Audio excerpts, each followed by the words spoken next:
Chapter 122. Yunjian's verbal rebuttal to Shiniji made the audience cheer for Yunjian. Even if Yunjian could not win today's match, at least she represented everyone and used her words to rebuke Shiniji. This resentment was returned to Shiniji, who had looked down on the Z's people. Of course, with Shiniji's achievements and the advantage of his burly physique, the audience did not think that Yunjian would win. "Little girl, you've successfully angered me." Shiniji flew into a rage out of humiliation and said furiously. Then, he stuck out his middle finger and pointed it at Yunjian. His scornful, arrogant, and slightly provocative tone sent chills down everyone's spine. Shiniji looked at Yunjian and said angrily, "Little girl, since you insist on fighting in this ring, I, Shiniji, will make sure you come in standing and go down lying down." He was definitely not speaking empty words. When the audience heard Shiniji's words, they could not help but shiver. The underground black market's arena matches were very cruel. No official referee would say something like stopping when it came to a fight. When two people fought in the arena, as long as they did not die, were seriously injured, or even completely paralyzed, no one would care. Even if the other party was really beaten to death, as long as the person had connections with the higher-ups, they could still get one foot in the police station and the other out of the police station. Who was Shiniji? He was a member of country-wise national arena team, and someone who almost made it to the international arena. He was definitely capable. His sturdy muscles were not just for show. Yunjian, on the other hand, had thin arms, a thin waist, and thin legs. She was only about 1.6 meters tall, and could not even be compared to Shiniji, who was 1.9 meters tall. To put it simply, Shiniji could probably crush a handful of Yunjian with one hand. Obviously, Shiniji's words were meant to severely injure Yunjian during the match. After Zhang Xiaofeng and Chun Sini heard Shiniji's words, they started to worry about Yunjian. They quickly accepted that Yunjian was the person who was going to fight with Shiniji today, but they did not expect Yunjian to win. After all, the difference in strength was obvious. However, Zhang Xiaofeng still gathered a few people to cheer for Yunjian. Among them, Zhang Xiaofeng was the most enthusiastic. His hoarse shout spread throughout the arena. "Master go! Master go! Yunjian win! Yunjian win!" After Shiniji said those harsh words to Yunjian, Yunjian heard Zhang Xiaofeng's hoarse shout. Yunjian pursed her lips. She did not look at Zhang Xiaofeng and the others. Instead, she looked at Shiniji and stuck out her little finger at him. She smiled contemptuously and said, "I'll return the same words to you. Once you're in this arena, you'll have to leave lying down." This little girl was so frivolous. At that moment, this thought appeared in everyone's minds. Shiniji was frivolous because of his achievements. However, why was Yunjian so frivolous? Shiniji sneered at Yunjian and said, "Then come on." The person who was hosting today's match was Duan Lei. However, even Duan Lei had to re-evaluate Yunjian. He felt that this girl was not ordinary. However, he could not pinpoint exactly what was so special about her. "There's no need to announce the start of the match. Just go up and finish it quickly. I'm always ready to deal with you." Yunjian crossed her arms and looked at Shiniji with raised eyebrows. Her words made Shiniji so angry that he almost stomped his feet. Chapter 123. "Good. I hope you can leave this place alive."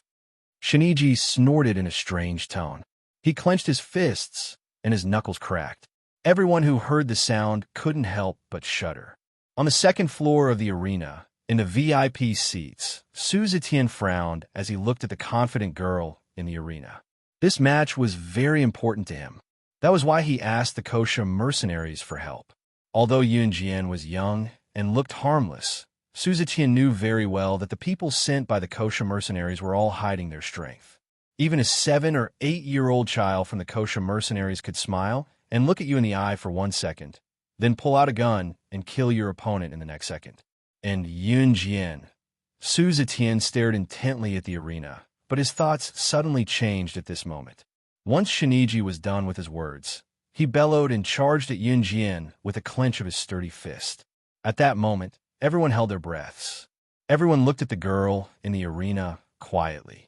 Yunjian stood on the spot, narrowed her eyes, and didn't move. Shiniji used all his strength in this punch. If this punch landed on Yunjian, if she was really an ordinary girl, this punch would either kill or seriously injure her. Shiniji was going to be ruthless. Oh my God, is that girl scared silly? She's standing there without moving. Does she want to be beaten into a meat patty? Oh my God. Someone screamed at this moment. Everyone was already imagining the scene of Yunjian being sent flying by Shiniji's punch. Some of the more timid girls closed their eyes in fear, not daring to see what would happen next. Yunjian's grim voice sounded in their ears. You're dead meat. Yunjian's eyes suddenly changed, and a faint smile spread from her lips. She said this to Shiniji indifferently. Shiniji's heart skipped a beat. At that moment, everyone's heart tightened into a straight line. Why? Shiniji was even more furious after hearing this, and he swung his fist at Yunjian. But a shocking scene suddenly appeared in front of everyone's eyes. Yunjian, who had been standing still, dodged Shiniji's punch at a speed that couldn't be seen with the naked eye. Shiniji didn't think that Yunjian could dodge his attack at lightning speed, and he was stunned for a few seconds. It was these few seconds that became Shiniji's weak point. On the battlefield, a moment of stupor was fatal. Yunjian appeared behind Shiniji and punched him in the ribs in the back.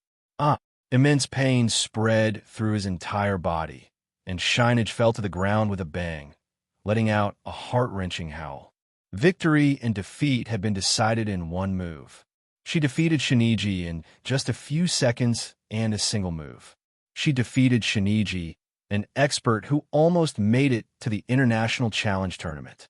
At that moment, Zhang Xiaofeng, Chun Sini, and Gu Hong were all stunned. Even Su Zetian, who was sitting in the VIP seats, was stunned. Shiniji, a fighter from country Y who was rumored to be great and who almost made it into the international arena, could not even last a single move from Yunjian. Was this Yunjian's strength? Shiniji, whose ribs were broken, widened his eyes. He couldn't accept it. He couldn't accept it. This little girl defeated him with one move? That was impossible. She had defeated him. His reputation would be ruined from now on. Shiniji shook his head. He suddenly took out a hard object from his pocket and pointed it at Yunjian. She must die. He has a gun. He has a gun. He's going to kill someone. He's going to kill someone. At that moment, everyone who was shocked by Yunjian's move suddenly screamed. Su Zetian also stood up from his seat with a whoosh. He held onto the railing on the second floor. However, the girl's aura changed the moment Shiniji took out his gun. Her slight smile gradually disappeared and was replaced by a cold and eerie smile. A cold, murderous aura emanated from Yunjian. Chapter 124. When they saw Shiniji pull out his gun, Gu Hong and the others almost screamed, especially the few girls who were with Gu Hong and were prejudiced against Yunjian. They were all students in school and came from powerful families. Usually, they would cry if they hurt a finger. When had they ever seen such a scene? Their legs started to turn to jelly. They hugged their heads and squatted on the ground, crying. Master! Zhang Xiaofeng twitched violently. Seeing that Yunjian was in danger, he wanted to rush forward. However, Gu Hong grabbed the corner of his shirt and scolded him. You're crazy? That foreigner has a gun. But my master is in danger. Zhang Xiaofeng was very determined. He was about to push Gu Hong away and run toward Yunjian. However, they suddenly saw a horrifying scene. Yunjian lifted her feet and slowly walked toward Shiniji. She did not care that the gun in Shiniji's hand was still pointed at her. Facing the black muzzle, she was not afraid at all. Under everyone's horrified gazes, she slowly walked toward Shiniji. What was she doing? Seeing this scene, everyone's hearts jumped. As Yunjian walked, she pulled out a machete like magic. She pointed it at Shiniji, who was lying on the ground with broken ribs, and sneered, How dare you point a gun at me? You're dead. Shiniji's hand holding the gun was already trembling. Shiniji was originally a boxer. He was not an assassin or a gangster. If he were to kill someone with a gun, he would not be able to do it as calmly as Yunjian. Another reason was that he was in Z country. After all, it was not his country's territory. If he killed Yunjian, Su Zetian would definitely not ignore it. In spite of it, Yunjian's words had obviously triggered Shiniji further. Shiniji howled on the spot. Thinking about the humiliation he had just suffered, his hand was about to pull the trigger. What everyone was thinking at this moment was, it's over. Yunjian is definitely done for. Yunjian only had a knife in her hand. How could a knife be faster than a bullet? She also had to provoke Shiniji into pulling the trigger when he was in an unstable mood. Was Yunjian courting death? Go to hell. Shiniji howled. He ignored the pain in his back and aimed his gun at Yunjian. However, just as Shinige's finger was about to pull the trigger, a gleaming scimitar flew out from a distance. With astonishing speed and precision, the tip of the scimitar pointed downwards and cut the back of Shinige's hand. Oh, whoa. Shiniji's hand that was about to pull the trigger loosened, and the gun fell to the ground in a straight line. That scimitar was thrown out by Yunjian. Just as everyone present was still shocked that Yunjian's scimitar could cut the back of Shinige's hand so accurately, Yunjian took 2 steps forward and rolled a few times on the ground. Almost in an instant, she flipped over and came in front of Shinige. She got up and stepped on Shinige's ribs that were already heavily injured. Shinige let out a heart-wrenching scream. At this moment, Yunjian had already stepped on Shinige's back. She bent down and picked up the gun that Shinige had dropped from the ground. She played with it in her palm. The entire process only took a few seconds. The people who saw this scene just now all stood up from their seats with a whoosh sound in horror. What did they just see? Shinige, who was holding a gun, was actually killed by Yunjian in just a few seconds. Oh my god, he was faster than Yunjian, who only had a knife in her hand. Who exactly was this girl? With this kind of skill and speed, this girl was definitely not human. At this moment, Yunjian picked up the gun and pressed the black muzzle against Shinige's face. It was unclear whether he had fainted or was scared senseless. The girl's demonic voice came from above and resounded throughout the entire place. Killing you will be as easy as slaughtering an animal. Shinige's heart was already filled with shock and fear. He had never seen anyone so agile. Moreover, it was an underage girl. As far as he knew, there was only one kind of person who could snatch a gun from an enemy's hand. Chapter 125. However, no matter how hard Shiniji racked his brains, he would never categorize Yunjian as a secret agent or an assassin. After all, Yunjian's age was obvious. However, her skills didn't match her age. Wait, Miss Yun, please wait. Duan Lei said as he rushed up to the stage and stopped Yunjian from killing Shiniji. Miss Yun, please spare Shiniji's life for the sake of our boss. Having witnessed what Yunjian was capable of, Duan Lei felt genuine respect for her as he spoke to her hastily.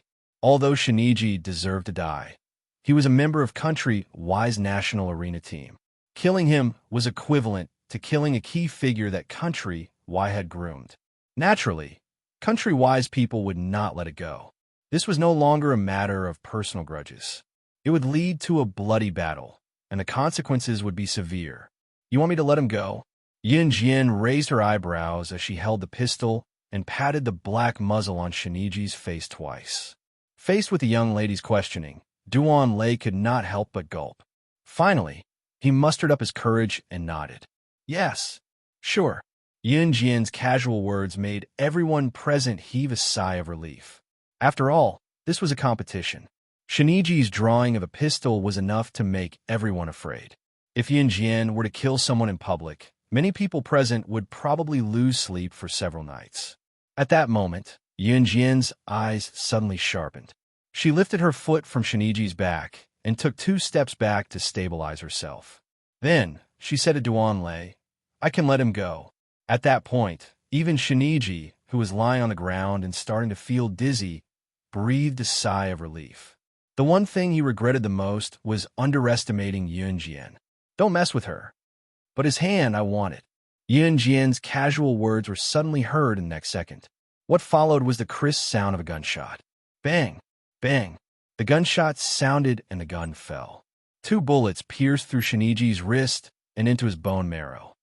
Ah, ah, ah. Shiniji howled in pain. When the bullet entered his hand, it was as if it had penetrated a piece of wood, piercing his liver and spleen. Ah! The screams came from the spectators' seats. Spear! Yun Jian actually fired the gun. Compared to some timid girls, Zhang Xiaofeng and the others were full of passion. Although they were also afraid, they couldn't help but admire Yun Jian from the bottom of their hearts. Everyone present had seen Shiniji's previous attitude. Shiniji had not only ridiculed Yun Jian, but more importantly, he had ridiculed Country Z. He had ridiculed their country. Just based on this point alone, even if Shiniji died 10,000 times, it wouldn't be enough to appease the hatred in their hearts. Looking at his wrists that were shot by the pistol, Shiniji fainted. Yun Jian's 2 shots not only crushed Shiniji's dignity, but also ended his career as a boxer. Because Shiniji's meridians were broken, it was equivalent to his hands being crippled. The most basic requirement for a boxer was to have a pair of strong hands. After Yun Jian fired the shot, she threw the pistol to Duan Lei and said, "Tell your boss that I've won the match." After she finished speaking, she turned around and walked out of the ring. Duan Lei hurriedly caught the pistol that Yun Jian had thrown to him. He swallowed his saliva and turned around to clean up the mess. Seeing that the match had ended, the protagonist, Yun Jian, also walked out. Zhang Xiaofeng and the others hurriedly ran out after her. Chapter 126. Before Yun Jian could step out of the arena, Zhang Xiaofeng's urgent voice came from behind her. "Master, master! Master, wait for us!" She turned around and looked up at them with a faint smile. "The arena is over. It's dark now. It's time to go home." Zhang Xiaofeng and the rest, who were running up behind her, could not help but be speechless. They muttered in their hearts, "Shouldn't you explain something? Master, what happened just now? Why did you fight with that foreigner? Also, your posture just now was so cool. By the way, how did you throw the knife out just now? That move was so powerful. It was like a living version of Xiao Li's flying knife." Zhang Xiaofeng's words were fired like a machine gun. "Stop," Yun Jian ordered. This voice shut Zhang Xiaofeng up on the spot. He did not say anything else. "How am I supposed to answer you with so many questions at once?" Yun Jian raised her beautiful eyebrows and smiled shyly like a young girl. At this moment, Yun Jian seemed to have turned into a fresh and beautiful young girl. It was as if the young girl who was dismissive of Shiniji just now did not exist at all. Then we'll answer them one by one. "Master, why were you the one who fought with that foreigner just now? Also, why didn't you tell us this earlier?" Zhang Xiaofeng asked the question that everyone wanted to know. Pairs of black eyes stared at Yun Jian in unison. Yun Jian pursed her lips and finally opened her mouth. She reached out and snapped her fingers in the air. Then, she pursed her lips at Zhang Xiaofeng and smiled mysteriously. "Take a guess." After that, she turned around and did not intend to explain further. However, what Yun Jian did not expect was that Zhang Xiaofeng and the rest would follow closely behind her, begging her to teach them the domineering moves just now. Even Gu Hong followed closely behind Yun Jian. He even apologized to Yun Jian for his previous actions. This caused Zhang Xiaofeng to brag to Gu Hong and the others somewhat childishly. "This is my master." Yun Jian finally got rid of Zhang Xiaofeng and the group of people who were chasing her to get to the bottom of things. She set foot on the road home. It was chilly at night, especially when it was close to winter and autumn. The weather changed quickly, and the temperature difference between day and night was large. Yun Jian was wearing a jacket today, but she still felt a little cold. As they walked past a street lamp, a sport car drove past them and stopped beside Yun Jian. Yun Jian had not expected the car to stop. She pulled her jacket around herself and turned around. Coincidentally, she saw C.E. sitting in the Lamborghini looking at her. He tilted his head, and his chiseled features became clearer under the street lights. "Get in the car." C.E. spat out 2 words from his beautiful thin lips. Yun Jian did not stand on ceremony. She immediately walked over to open the door of the Lamborghini and sat in the front passenger seat. The heater in the car warmed up Yun Jian's body temperature. Why are you wearing so little every time? Do you want to freeze to death? Ce raised the temperature in the car again and glanced at Yunjian. Yunjian opened her mouth, but found that she could not refute him. In the end, Yunjian only said one sentence. Why are you looking for me? Ce paused, and a trace of warmth appeared on his flawless face. I'm taking you to a banquet. I'll be back tomorrow. Annie has already informed you, so you don't have to worry about staying out all night. As he spoke, he did not allow Yunjian to resist at all. He stepped on the accelerator and sped off. By the time Yunjian reacted, Ce had already taken her to the back of the mountain. They boarded Ce's private jet and hurried to Country M. Chapter 127. Country M, New York. New York was located in the southeastern part of Country M along the Atlantic Ocean. It was Country M's largest city and largest port. It was a world-class international metropolis. Ce's private jet flew over New York's airspace and finally landed in an empty space at an airport. Because it was a private jet, there was no need to transfer planes in between. Thus, the flight took less than 10 hours. Due to the time difference between Country Z and Country M, it was around 6 o'clock in the morning in Country Z. However, it was already 6 o'clock in the evening in Country M. It was also dinner time. Yunjian took a nap on the plane. This was the first time she had slept so soundly since her rebirth. When she woke up, the plane had already landed on land. Yunjian rubbed her eyes and got up from the soft cushion. She stretched and suddenly felt that something was amiss. Cushion? She turned her head and was surprised to find that she had fallen asleep leaning on Ce's lap. What was going on? She remembered that after she boarded the private jet, Ce did not explain the situation to her. She looked at the scenery outside the window and gradually fell asleep. However, she had clearly chosen a soft cushion to fall asleep on the plane. Why was her head lying on Ce's lap when she woke up? Could it be that he had moved her head to his lap? Yunjian pursed her lips slightly when she thought of this. Even if he had moved her head from the cushion to his lap, why didn't she feel anything at all? This shouldn't be the case. How could she let down her usual guard and fall asleep peacefully without any fear? You're awake? Ce's hoarse and magnetic voice sounded from above her head. Yunjian looked up and saw Ce's handsome face turn to the side. His fair and slender fingers were scratching his messy, short black hair. His earlobes were slightly red. Yunjian swallowed her saliva and pursed her lips to reveal a stiff smile. Have we arrived? Yes. He nodded. He stretched out his slender fingers and opened the door of the plane. He turned sideways and jumped out first. Yunjian bent over and also jumped out of the cabin door.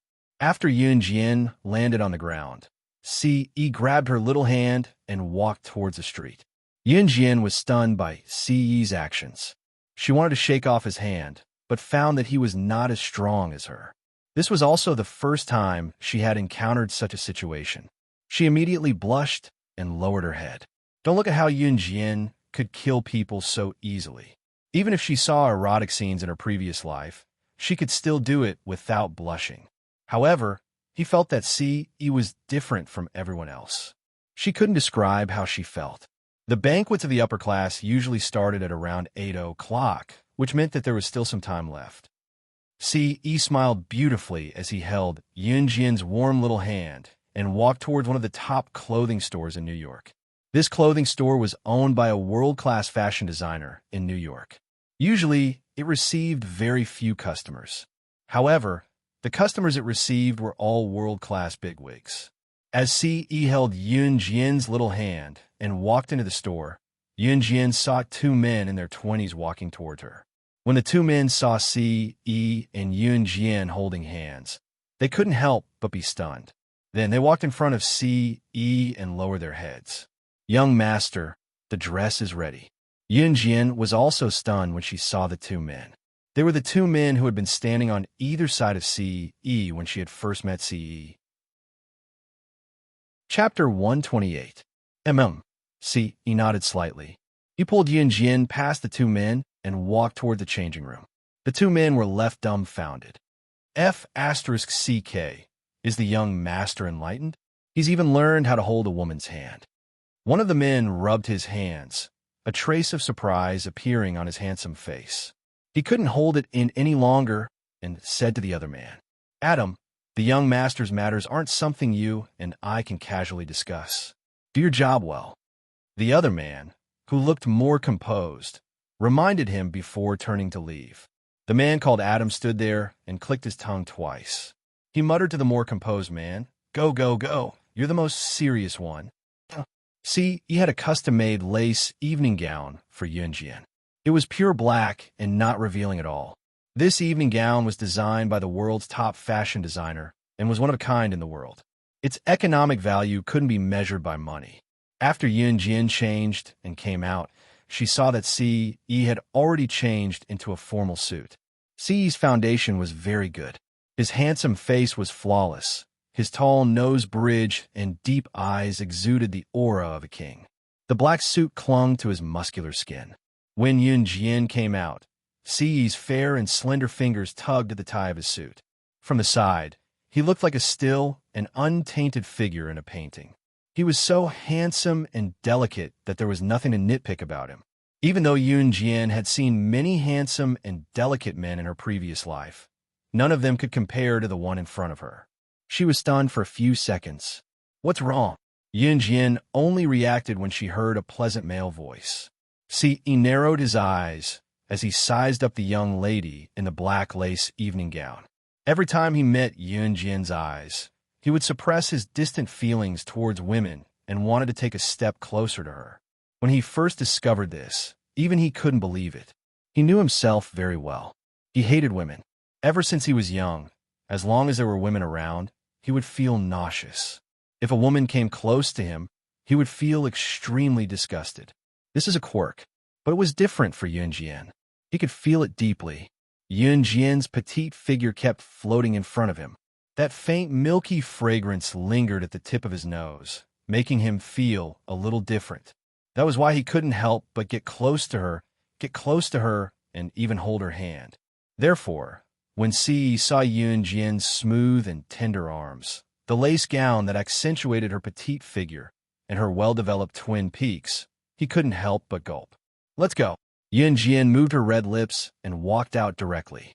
Ce paused for a moment as the girl's fragrance dissipated into the distance. Then, he strode after her. Country M, New York, the 39th floor of the Triangle Building.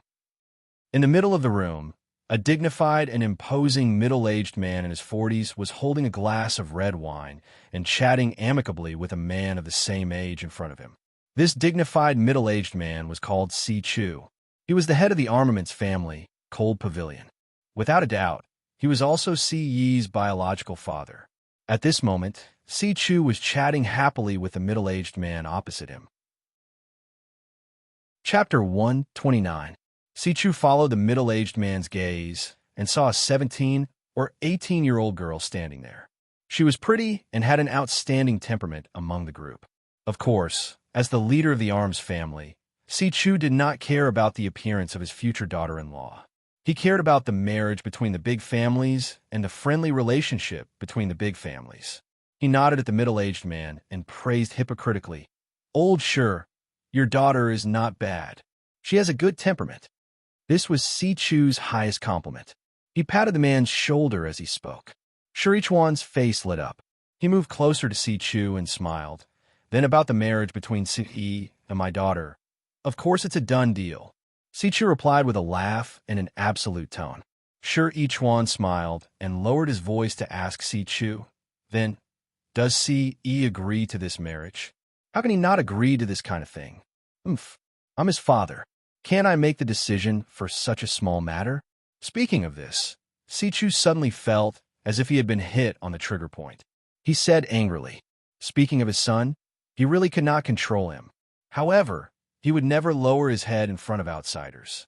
Naturally, he had to put on a "I'm the father, I make the decision" attitude. Hearing Ce Chu's affirmative tone, Shurichuan seemed to be relieved. At this moment, a man walked over and whispered in Ce Chu's ear. Ce Chu immediately reacted and moved his old face closer to Shurichuan. He smiled and said, "My son is here. Hurry up and ask your daughter to come over. Let the two of them meet." Shi Chuan was happy when he heard this. He hurriedly waved at his daughter, Shi Laixiang. Shi Laixiang had been waiting there for a long time. When she saw her father waving at her, she hurriedly ran over. Her heart was filled with joy and nervousness like a young girl. She had met Si a year ago and fell in love with him at first sight. The young man's handsome face kept appearing in her mind, and she could not get it out of her mind. Although they were far apart, ever since they met, she swore that she would marry him. On the other hand, the Shi family and the Si family were both military families, and the two families had a mutual interest. The upper-class aristocratic families usually like to unite their families through marriage to strengthen the trust between them. Although it was the modern era, these old customs could not be changed. Beep. The only elevator beside the banquet hall opened. Shi Laixiang stood beside her father, Shi Chuan. Her entire body was tense. She even ran her fingers through a few strands of her hair, afraid that her imperfections would be exposed. Only she knew the nervousness in her heart when she saw the person she missed dearly. The moment the elevator doors opened, however, what everyone saw was Ce, who was perfect to the extreme, as well as the petite girl standing beside him, who was also extremely beautiful. The young girl was wearing a lace gown that outlined her petite figure. Her curvaceous figure was revealed in front of everyone. She was beautiful and elegant. When the two of them stood together, it was as if they were a match made in heaven. They were actually so compatible. Si Chu, Shi Chuan, and Shi Laixiang were dumbfounded. Not only the three of them, but everyone present was mesmerized by Ce and Yun Jian's stunning appearance. They were unable to extricate themselves. Ce held Yun Jian's small hand and walked out of the elevator step by step. They stood in front of everyone. Yun Jian realized that Ce had only glanced at Si Chu when he walked in front of him. Without saying a word, he pulled her to the side. "Damn, brat, stop right there. What kind of attitude is this? How can you leave without saying a word when you see me? Where's your upbringing? If I didn't know better, I would have thought that you were a bastard with a mother, but no father. Also, who is this girl beside you?" Si Chu felt that he had lost face and spoke to Ce angrily. Ce turned his head to look at Si Chu. He held Yun Jian's hand tightly and said coldly to Si Chu, "My mother is already dead. That woman is not my mother." When he said this, Yun Jian could clearly feel the coldness and loneliness in Si's voice. Chapter 130. When Yun Jian heard Si's words, she was shocked. But when she scanned the room and saw Shi Laixiang, who was standing not far away from Si Chu, she suddenly understood. This woman was the fiancée Si's father had arranged for Ce, right? This banquet was probably used by Si's father to announce Ce and Shi Laixiang's engagement. It wasn't strange for upper-class families to use marriage to consolidate their interests. Yun Jian smiled. It seemed like Ce wasn't satisfied with this arranged marriage and was planning to use her as an excuse. Ce's attitude towards her was quite good, so she would naturally help her. Nonsense. Nonsense. It's fine if you usually make a fuss, but today you even found a woman? Are you trying to anger me to death? Si Chu flew into a rage. When Ce mentioned that his mother was already dead, Si Chu felt like he had been exposed in a scandal as he shuddered in rage. Si Chu was the head of the Cold Court, an armaments aristocratic family.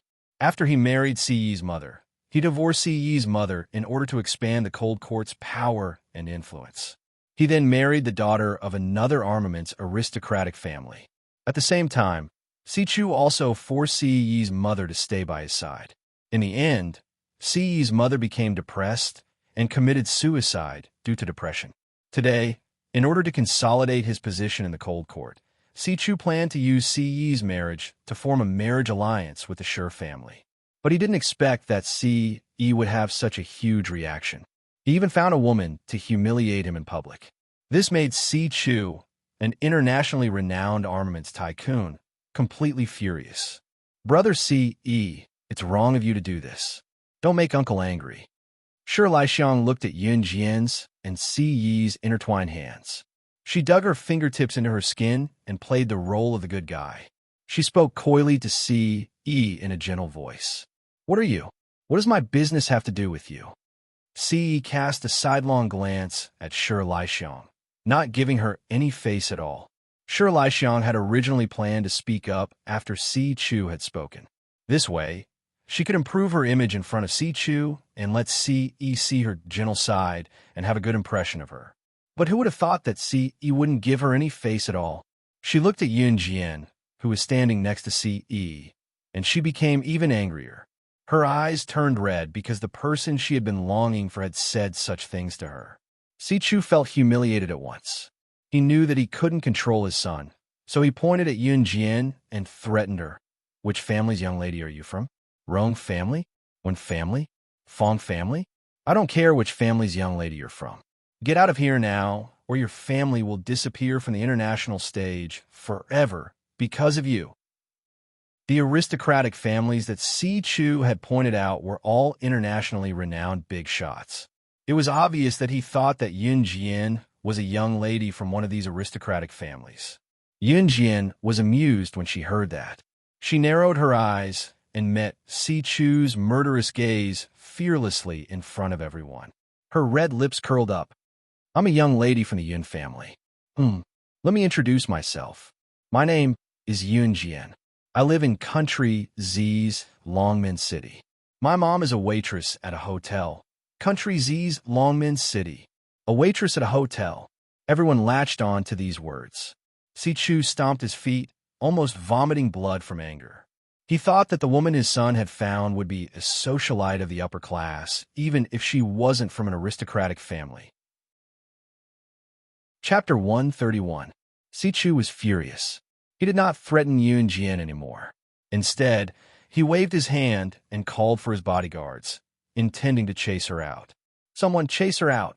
If Yunjian was a young lady from an aristocratic family, Si Chu might have given her some face. However, Yunjian had said it herself. She was just a person with no status. Si Chu was naturally fearless and prepared to chase her out on the spot. He had lost all his face today. There was a saying that one should not wash one's dirty linen in public. However, after today's incident, he had no face left. A few bodyguards in black suits and sunglasses surrounded Yunjian and Ce. I'll see who dares to touch my people. Ce sneered. He calmly pulled out a pistol from the holster at his waist, pulled the trigger, and pointed it at Si Chu. Ce had already decided to shed all pretense of cordiality. Ever since Ce could remember, he had never acknowledged Si Chu as his father. He had not even called him dad for so many years. In his impression, this so-called father was the murderer who had directly forced his mother to commit suicide. He could still remember that his mother had committed suicide due to depression. Si Chu had always locked his mother up and kept her at home in the name of love. Later, his mother had suffered from depression and was not allowed to seek treatment. Si Chu was a person who cared about his reputation. He did not allow outsiders to know about his family's dirty linen. Hence, when Ce's mother had suffered from depression, he was not allowed to seek treatment. Hence, Ce's mother had been too depressed and could not bear the torture of her illness. Hence, she committed suicide. Furthermore, she had died in front of Ce, who was only 5 years old at the time. He still could not forget the bloody corpse of his mother. At that time, he was just a child. Since then, he had developed an extreme sense of disgust and alienation toward all women. It had been the same for 19 years. It was not until he met Yunjian that he realized that she was different from other girls and women. He did not hate Yunjian. On the contrary, he had a different feeling towards her. Bastard, are you going to kill your father for this woman? Si Chu was so angry that his hands were trembling. Back then, he had divorced Ce's mother and married the daughter of another aristocratic family for the sake of expanding Cold Pavilion's influence. Today, the Cold Court had become the vanguard of the world's military families, but his most beloved son had turned against him. He had only loved one woman all these years, and that was Ce's mother. But for the sake of so-called face and power, he gave up these feelings of love. He had countless mistresses in his life, and it wasn't that he didn't have any other sons or daughters. However, it was the only one he had chosen as the successor of the Cold Court. In Si Chu's heart, everything he did was for Ce. But what about him? He actually wanted to kill him for a woman. Si Chu felt as if his heart was being cut by a knife. Shi Laixiang stood at the side and watched as Si Yi pulled out his gun. She was both in love and afraid of his handsome posture. She swore in her heart that she must get this man. As for Yun Jian, in everyone's eyes, she was just an insignificant person. Without Si Yi, she was nothing. Beep. At this moment, the elevator door opened again. A woman with a tight figure walked out of the elevator side by side with a man in his 20s in a blue floor-length evening gown. A group of people followed behind the woman and the man. Of course, they weren't ordinary people. On the contrary, they were full of vigor. Even Si Chu couldn't help but take a second look when he saw these people. When he saw the leader of the group of people, a woman in a blue evening gown, he was shocked. The woman's exposed left wrist was imprinted with a skull symbol. A skull symbol on her wrist was the symbol of the Kosha mercenaries. This woman was actually a member of the Kosha mercenaries. As for the man beside the woman, there was a large scar on his neck. It looked as if it had been cut by a knife, and it made people shiver. Seeing this, Si Chu couldn't help but gulp. If he guessed correctly, this man was in a cooperative relationship with the Kosha mercenaries. He was one of the 4 leaders of the underground assassin organization, the Han organization, Rewritten. If the name of the Kosha mercenaries made people shiver, then the Han organization was a hellish existence. Countless international assassins and secret agents were from the Han organization. How could this girl, who claimed to be from a small town in Z country and whose mother was an ordinary hotel attendant, be an ordinary person? Translator, Endless Fantasy Translation Editor. Endless Fantasy Translation. She was related to Kosha mercenaries? Yin Jian nodded slightly at Snake. Lizard. She did not expect to meet Snake. Lizard here. Snake. Lizard had kept a low profile when she returned to Longmen City the last time. She was dressed very tightly, so the skull mark on her wrist was not exposed. Today, Snake. Lizard had changed into a blue evening gown. Her enchanting female body was faintly discernible. At the same time, the skull mark on her wrist was also intimidating. The girl in front of him was related to Kosha mercenaries? More importantly, the Kosha mercenaries who did not even care about Si Chu was calling Yun Jian Sister Jian respectfully. What did this mean? Si Chu started to twitch. Shi Laixiang was annoyed when she saw everyone's attention on Yun Jian. Chapter 133. When Shi Laixiang said this, she even shook Shi Yichuan's hand and acted like a spoiled child. However, Shi Laixiang's words attracted everyone's attention. Let the internationally famous assassin organization that kills without blinking an eye be polite? This Shi Laixiang must be stupid. Was she that lucky? Everyone snorted. But in front of Yin Jian and the others, no one dared to say anything for fear of implicating themselves. When Shi Yichuan heard his daughter say this, he was so scared that his legs turned to jelly. He lowered his voice and shouted at Shi Laixiang, "Xiang'er, shut up." Unexpectedly, Shi Laixiang did not notice the change in the atmosphere at all. She shouted even more confidently, "Dad, they were in the wrong. They were rude. That's what you've always taught us. We have to be polite. Those who don't have manners are a bunch of lowly and uncultured people. These kinds of people will never be able to show their faces." Shi Laixiang's words were clear and logical. Even she felt that it was reasonable. When Shi Yichuan heard his daughter's words, he was so scared that he almost turned into a puddle of water. Of course, he could tell that his daughter was scolding Yun Jian in a roundabout way. "Shi Laixiang, shut your mouth." Shi Yichuan's trembling finger pointed fiercely at his daughter, even roaring out her full name. However, he could not explain it to his daughter now. If they went against the Kosha mercenaries, the Shi family would probably be wiped out. Because the Kosha mercenaries was an organization made up of international elite assassins. Their hands were stained with countless blood. They were so powerful that they were intimidating and terrifying. Simply put, the Kosha mercenaries could wipe out the Shi family effortlessly. "Dad, you're yelling at me again." Shi Laixiang felt even more wronged. At the same time, she felt even more indignant that Yun Jian had stolen her limelight at the banquet. Yun Jian naturally heard the conversation between Shi Laixiang and Shi Yichuan. She curled her lips and glanced over, but she did not say anything. She did not care about Shi Laixiang's words at all. She had seen many people like Shi Laixiang in her past life. If she killed Shi Laixiang just because of one sentence, then there would be too many people in this world who would want to kill her. Of course, if Shi Laixiang made any further moves, she would definitely make her regret being born. Sichu was so scared that he broke out in cold sweat. It was too late for regrets. He never thought that Yun Jian could make the kosher mercenaries bow down to her. As soon as he thought of what he had just said to Yun Jian and what he was going to do, he felt his hair stand on end. Miss Yin, we were blind just now and said something wrong. I hope you won't take it to heart. Sichu was so scared that he broke out in a cold sweat.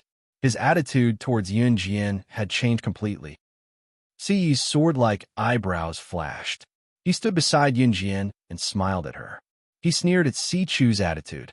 At the same time, he exchanged glances with Shuang, who was standing not far away. What if I insist on taking it to heart? Yun Jian glanced at Sichu and smiled evilly. It made people's hearts tremble.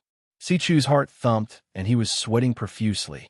After all, he had been working for many years and had experienced many big situations. He hurriedly smoothed things over and pretended to be calm. Miss Yun's temperament is extraordinary. One look, and I can tell that you are a magnanimous person. Of course you won't take it to heart. This sentence made it clear. If Yun Jian took it to heart, then she would appear to be narrow-minded. Yun Jian smiled sweetly. She pursed her lips and followed Sichu's words. Of course I won't take it to heart. Pausing for a moment, she curled her lips again. But I'm very unhappy. I want something from you. What is it? Sichu and Shi Yichuan heaved a sigh of relief. Chapter 134. Since when did he become a thing? Siyi's twinkling eyes narrowed, the corners of his lips curling upwards. However, after hearing Yun Jian's words, he felt an inexplicable sense of satisfaction. In contrast to Siyi, Sichu, Shi Yichuan, and Shi Laixiang's faces darkened. Sichu and Shi Yichuan had intended to get close to each other by marrying their children, but after Yun Jian's words, both of them turned pale. Shi Laixiang was even paler. When she looked at Yun Jian again, she wanted nothing more than to tear her into pieces. Sichu and Shi Yichuan knew that if they became enemies with the kosher mercenaries, because of this, both of their families would be removed from the international scene. Shi Yichuan, on the other hand, was afraid that his precious daughter would cause more trouble if he stayed any longer, so he made up a random excuse and left the banquet in a hurry. Cough. Sincere, and you are truly in love, then I shouldn't break you up. Sichu tried to smooth things over. Today's matter was unexpected, but even so, a sly old fox like Sichu could quickly minimize the impact of this matter on him. Moreover, it was uncertain whether his son, Yi, would still be together with Yun Jian when the time came. It wasn't too late to bring up this matter after today. When she heard Sichu say, truly in love, Yun Jian's eyelids twitched and she blinked. The banquet finally came to an end. Snake Lizard left the banquet hall to attend to her own matters. Yun Jian walked side by side with Siyi. Suddenly, she reached out and poked Siyi's arm, winking mischievously as she teased. I even sacrificed my reputation to help you just now. You should at least thank me. Those who knew Yun Jian well knew that she didn't joke often. This was a rare occasion when Yun Jian was in the mood to joke with Siyi. I never thank people. Siyi looked at Yun Jian playfully. Suddenly, her eyes became sharp and her deep eyes lit up under the street lights. But he paused and looked at Yun Jian from head to toe. You can repay me with your body. Yun Jian was completely dumbfounded. She never thought that the usually cold and arrogant Siyi would have such a playboy side. However, before she could think any further, a man in his 20s suddenly walked out from the darkness. The long scar on the man's neck left a deep impression. The person who came was Shuang. Shuang saw that Yun Jian was also here. He paused for a moment, but still went up to Siyi and said, Young master. Yun Jian was stunned. She knew very well that Shuang was one of the 4 leaders of the Enhan organization. This was because she was an agent trained by the Han organization in her previous life. He's one of your men? Yin Jian asked the question that was bothering her. See, he did not hide it at all as he answered, yes. Yin Jian did not ask further after that. There's no outsider here. Just say it. He glanced at Shui Ying from the corner of his eyes. Yi's words implied that Yun Jian was not an outsider. Shui Ying nodded and said, there's a change in the organization.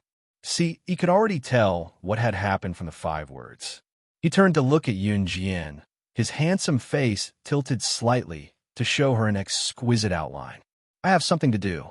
Looks like I can't go back to Longmen City with you. You go back first. For some reason, when Yun Jian heard what he said, it felt like there was something going on between them. Her cheeks heated as she nodded slightly. Yi then sent Yun Jian to his private jet considerately before leaving with Shui Ying. The private jet took off immediately. As they were more familiar with the journey back, it only took them 8 hours to return to Country Z. Chapter 135. At 4 o'clock in the afternoon, Yun Jian arrived home on time and carried her bag back to school for the weekend's evening self-study session. When the evening self-study session ended, Chen Sini turned around and patted her bulging bag, grinning at Yun Jian. Jian, I bet you didn't bring any snacks, did you? It's okay, though. Haha, I stuffed my bag full. We'll eat together tomorrow. Not only did the scene of Yun Jian shooting Shiniji's hand the other day not make Chen Sini afraid of distancing herself from her, she was even more affectionate toward her. Yun Jian's lips curled into a smile. Master.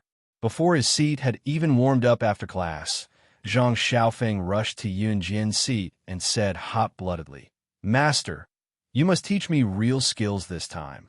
I'm always ready. In fact, Yun Jian had never promised Zhang Xiaofeng to teach him anything. It was Zhang Xiaofeng who was the one asking her for advice. This time, however, Yun Jian did not evade Zhang Xiaofeng's request. Her smile faded and she looked sharp and serious. You really want to learn from me? When Zhang Xiaofeng heard Yun Jian agreeing to his request, he nodded without hesitation. Yes. His reaction was so quick that it was as if he was afraid that Yun Jian would go back on her word. All right, I'll teach you. Yun Jian's eyes shifted, her initial smile gone. Slaying God had never taken in a disciple in her previous life. All this while, Zhang Xiaofeng had been calling her master, but she had never agreed to his request. Today, she planned to make an exception.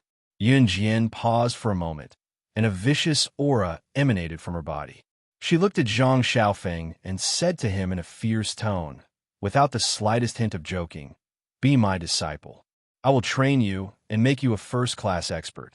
But the premise is that you are not allowed to complain no matter how hard it is. No matter how hard it is, you can only swallow it in your stomach. If you can't do it, you can say no now. But if you stop halfway, I'll let you know how close you are to death. Yun Jian didn't seem to be joking at all. There was only one meaning she wanted to express. Once you enter this circle, you can't leave. Even if you die, you have to kneel until the end.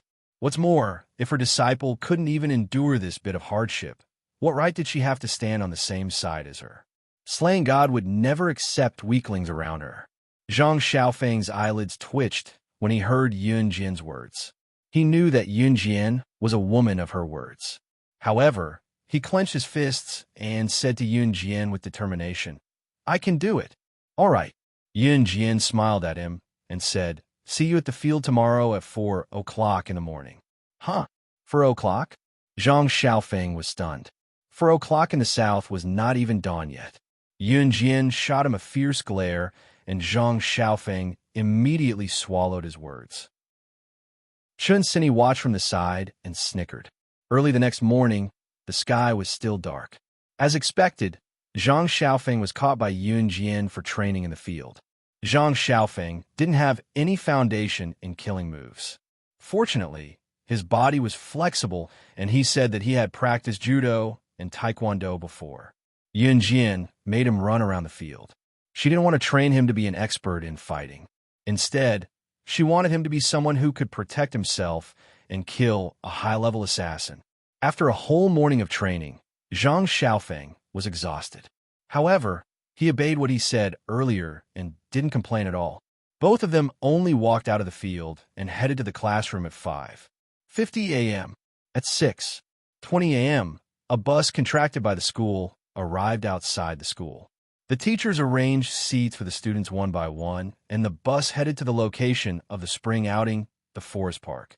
Sitting in the bus, Yunjian looked at the youthful and excited faces of the students around her and could not help but smile.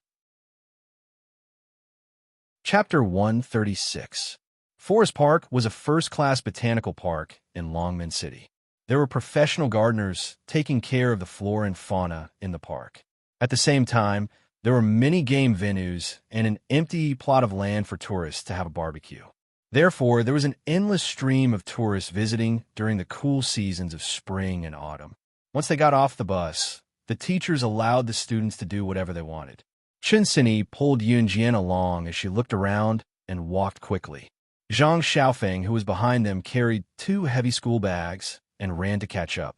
He could not help grumbling to Chinsini. F***CKU, Chinsini. These bags are so heavy, and you have the nerve to ask me to carry them for you. Haha, just take it as training for you. Here, I'm helping you train your physique better. You should be thanking me. Chinsini stomped her feet and chuckled cheekily. Jian, there's a game of shooting balloons with toy guns over there. You can even win a big doll if you hit the jackpot. You're so accurate. Let's go over and play. Chinsini tugged Yunjian and ran over excitedly. Zhang Xiaofeng wiped his sweat and groaned inwardly as he carried the 2 heavy school bags.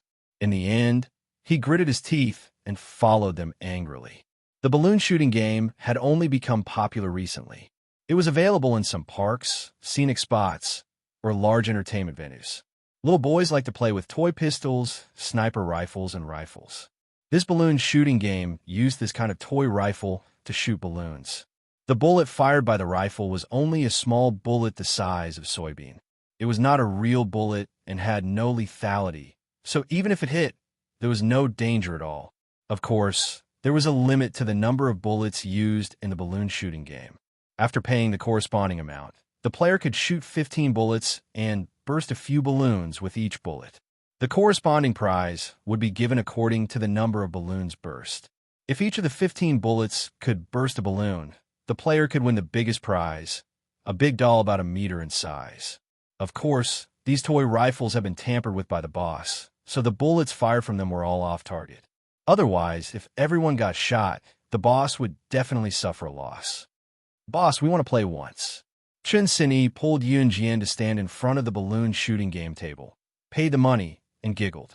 The boss was a fat, middle-aged man with a bald head. When he saw that Chinsini and Yunjian were playing his game, he rubbed his hands and smiled so widely that his eyes almost became a line. Reaching out to take the money, he was secretly happy, but his mouth said, "Okay." His balloon shooting game was designed to earn the most money from students like Chinsini and Yunjian. At this moment, he was naturally overjoyed. He thought, look, 2 more female students have come to give me money. How could people like them hit the jackpot? At that time, as long as there was a small prize, he would make a profit again. Since Yunjian and Chinsini were the prettiest, and there was also Zhang Xiaofeng, a popular figure in school, the balloon shooting game gradually attracted a group of students who came to watch the show. Jian, you do it. Chinsini passed the toy rifle to Yunjian and pointed at a big doll excitedly, telling Jian, you can do it. I want that big doll, it's so cute. Yunjian smiled and took the toy rifle, but she was not ready to aim. Chinsini, why didn't you let me have that doll if you want it? A man's teasing voice interrupted the conversation and said to Chinsini, why didn't you let me have that doll if you wanted it? Everyone looked over at the voice and saw a good-looking boy who was slightly tall and slender walking over. He went to Chinsini arrogantly and looked at the toy rifle in Yunjian's hand before he spoke to Chinsini again in a boastful tone. Chinsini, have you forgotten that I've officially learned marksmanship from Master? If you want this doll, you can't let a little beauty shoot it for you instead of me. Chapter 137. As the boy spoke, he reached for the toy rifle in Yunjian's hand. With a frown, Yunjian turned her hand away and avoided the boy's hand. The boy did not feel awkward as he chuckled and studied Yunjian from head to toe. Pretty girl, you won't be able to hit a balloon with a gun like this. Why don't I teach you how to do it, hmm? Lingy Chen, aren't you annoying? We're having fun on our own. Are you done? Chun Sini could not help yelling at the boy. Lingy Chen was the son of Chun Sini's father's business partner. He could be considered her childhood playmate as well. However, due to Lingy Chen's boastful personality, Chun Sini did not like to play with him since they were young. Lingy Chen was also known as a playboy in school. Due to his good looks and prominent family background, many girls admired him.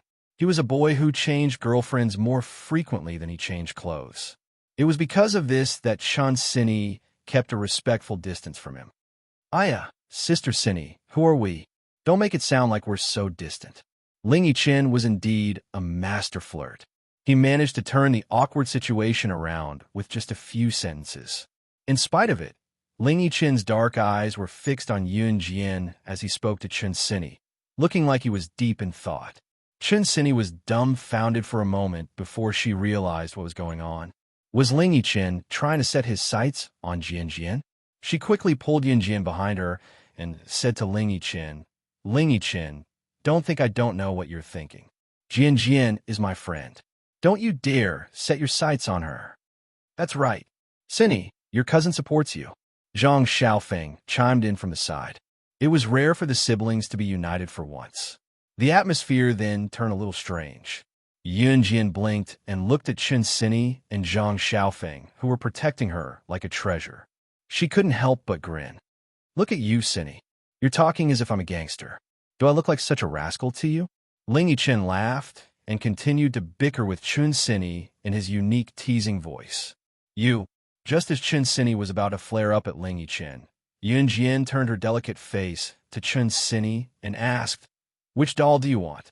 As she spoke, she weighed the toy rifle in her hand. It was only then that Chun Sini regained her senses. Exhaling in relief, she snorted at Lingy Chen and smiled at Yun Jian, pointing at a big bunny doll. Jian Jian, I want that big bunny. Okay. Yun Jian narrowed her eyes, a clean smile forming on her lips. The crowd was displeased with Yun Jian's confidence. Someone even yelled out, how can you get this big doll just because you want it? Unless you shoot 15 balloons. Don't talk like you're a sharpshooter. Can you guarantee that you'll hit the balloon every time you shoot? The disgruntled voice came from Lu Rongrong, who hated Yun Jian to the core. Lingy Chen was annoyed that Yun Jian ignored her right after she opened her mouth, but he had always been a patient man when it came to beautiful women. Lingy Chen flipped his hair coolly. Seeing Lu Rongrong's rude remarks to Yun Jian, he was about to step in and save the damsel in distress to help Yun Jian and make Yun Jian change her opinion of him instantly. All he saw was Yun Jian looking at Lu Rongrong with a grin. She lifted her chin slightly, her hand that held the toy rifle raised, and fired at the balloons without even looking at the cloth that held them. Bang, bang, bang. The sound of balloons exploding when they were hit by the gun echoed in everyone's ears. The girl with the toy rifle did not even look at the cloth. She was shooting blindly. 15 bullets, not a single one missed. Chapter 138. At this moment, even Chun Sini and Zhang Xiaofeng, who had seen Yun Jian's marksmanship before, were stunned. She could actually shoot balloons blindly, and not a single one of the 15 bullets missed. Only someone who was very familiar with guns could do this. And she, Yun Jian, was just an ordinary student. The surroundings were quiet, especially Lingy Chen. He put on a what the F asterisk CK expression and stood there in a daze, not even moving an inch. On the other hand, it was Lu Rongrong's first time witnessing Yun Jian's skills. She was dumbfounded on the spot. At this moment, she didn't even think about her own trick anymore. Her eyes only revealed shock and fear. I'm so sorry. I accidentally hit all of them. Yun Jian smiled and looked at the crowd. She didn't feel that there was anything wrong with what she said. However, the crowd who had watched from the beginning to the end knew that Yun Jian's words were meant for Lu Rongrong and Lingy Chen. Even the thick-skinned Lu Rongrong and Lingy Chen couldn't help but smile at this. Zhang Xiaofeng and Chun Sini snickered at the side, especially Chun Sini. She even gave Yunjian a thumbs up. Then, Chun Sini asked the shop owner for a big bunny doll. The shop owner's face was bitter, and his heart was filled with regret. However, in front of so many people, he didn't dare to go back on his word and refused to give Chun Sini the big doll. If he went back on his word in front of everyone, who would dare to play his game of shooting balloons? Then, how would he earn money? The shop owner's face drooped, and he slowly and unwillingly handed the big bunny doll to Chun Sini. Chun Sini held the big bunny doll happily. She even shook the big bunny doll at Ling Yichin and made a funny face. In the end, Lu Rongrong ran away with her tail between her legs. Before she left, she even flashed a wicked smile. Whenever she thought of the mysterious woman she met last night, who said that she would help her teach Yunjian a lesson, she couldn't help but feel happy. Moreover, that mysterious woman said that as long as she lured Yunjian to her place today, she would teach Yunjian a lesson. Lu Rongrong couldn't help but snicker in her heart. Umph, Yunjian, you're the one who provoked me. Lu Rongrong cursed inwardly for a while and revealed an evil smile. She had already thought of a solution. Forest Park was a scenic spot located in a primeval forest. Later generations had only transformed the forest, but the scenery in the park was all from nature. Therefore, it gave people a pristine feeling, allowing people to breathe in waves of fresh air while standing in it. After the balloon shooting game, Yunjian, Chun Sini, and the others sat on a tranquil lawn in the park. The surrounding trees provided shade, and the branches and leaves of the trees acted as a shelter, so they were not afraid of being exposed to the scorching sun at noon. Not only did Ling Yichin not leave because of that incident, he even shamelessly followed Yunjian and the rest. Yunjian and the rest did not purposely stop him. They just treated him as if he did not exist. Chun Sini sat for a while and opened countless bags of snacks. The snacks were dry in her mouth, and she even drank a lot of water in the morning. So, she felt the urge to pee now. Jian, I'm going to the washroom. You stay here. You have to keep an eye on the rest of the snacks. We can't let the two dumb pigs, Zhang Xiaofeng and Ling Yichin, eat them no matter what. Chun Sini declared her sovereignty over the snacks domineeringly with her hands on her hips and turned to run to the washroom. Yunjian could not help smiling with her lips pressed together. Zhang Xiaofeng and Ling Yichin, who were called out, had their lips twitched instead. It was only about 25 minutes later that Chun Sini had yet to return from the washroom. Yunjian could not help frowning. The washroom was not far from here. Even if Chun Sini wanted to go to the washroom, she should not have taken so long. Sini didn't fall into a trap, did she? Huh. Zhang Xiaofeng broke the silence with a chuckle, stuffing a mouthful of chips into his mouth. No. Yunjian looked down and stood up abruptly to walk to the washroom. What's wrong? Zhang Xiaofeng stopped teasing as well, sensing the unusual atmosphere in Yunjian. At this moment, a girl ran over from outside the lawn, panting. She was a girl in her class who did not like to talk much, but she was running frantically. She ran to Yunjian and the rest in fear and shouted timidly.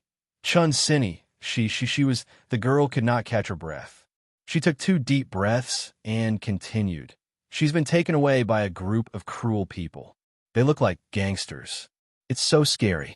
I met Chun Sini in the washroom just now. We came out of the washroom together, and that group of people rushed up and took her away. Sob, sob, sob. Chapter 139. What? As soon as the girl said that, Zhang Xiaofeng and Ling Yichin, who were sitting on the lawn, jumped up. Although the two of them often bickered with Chun Sini, they still treated Chun Sini as their own sister at critical moments. Therefore, when they heard the girl say that Chun Sini had been kidnapped by a group of unknown villains, their faces immediately turned green. Which direction did she go? In contrast, Yunjian was much calmer as she asked the girl. The girl still hadn't recovered from her fear, but she still pointed in a direction. She was still in a state of sobbing. Yunjian lifted her feet and walked in that direction. After a few steps, she began to run. Zhang Xiaofeng and Ling Yichin couldn't care less about the pile of snacks on the lawn. They lifted their feet and chased after Yunjian. However, even though the two of them ran with all their might, they still couldn't catch up to Yunjian. Zhang Xiaofeng was already used to this kind of thing, but Ling Yiqian was different. Yun Jian's marksmanship had already left him speechless. Now, even her running was as fast as flying. Ling Yiqian couldn't help but wonder if Yun Jian had been in the army. Otherwise, how could she have such marksmanship and speed? Yun Jian was faster than Zhang Xiaofeng and Ling Yiqian when she reached the toilet where Chun Sini had been kidnapped. She looked around and narrowed her eyes. It was too late to chase after her now. Chun Sini must have been taken out of the forest park by now. Zhang Xiaofeng and Ling Yiqian ran to Yun Jian's side, panting. Ling Yiqian couldn't help but be surprised when he saw that Yun Jian was running so fast without panting. "Master, what should we do now?" Zhang Xiaofeng asked anxiously. After all, he was born into a rich family and had never encountered such a situation before. Naturally, he was anxious and scared. "Let's call the police," Ling Yiqian suggested. "It's too late. By the time the police started their investigation, it would be too late." Yun Jian turned her head and said to Zhang Xiaofeng and Ling Yiqian. Compared to the two of them, she was fearless in the face of danger. Chun Sini was directly kidnapped. Yun Jian felt that this matter was not so simple. "Do you have a cell phone?" Yun Jian looked at Zhang Xiaofeng. She didn't bring her phone, mainly because it was inconvenient for her to go on a trip today. To put it simply, she was too lazy to bring it. Yes. Zhang Xiaofeng hurriedly took out a mobile phone from his pocket.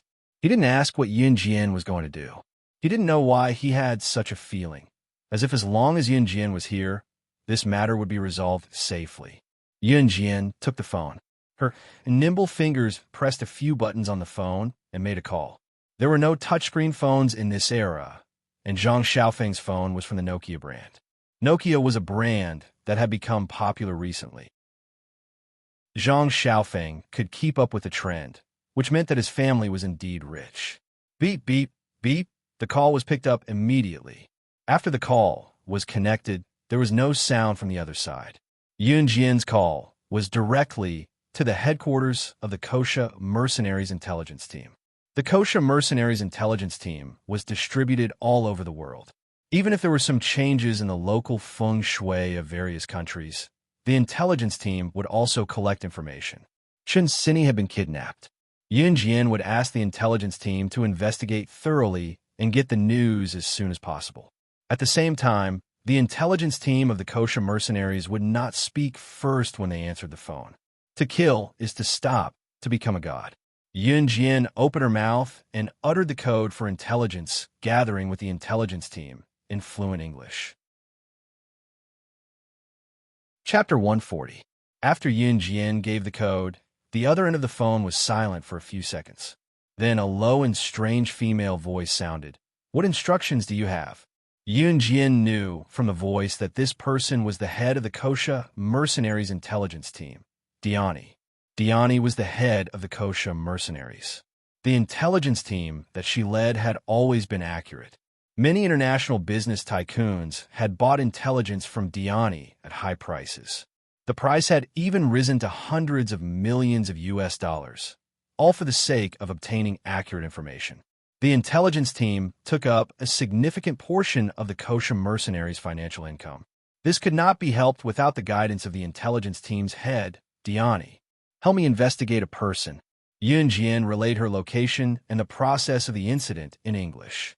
Soon, Diani found the information and reported it to her. Actually, as soon as Yun Jian said the code, Diani already knew that Yun Jian was her superior. However, the intelligence team had always been tight-lipped and never asked about such things.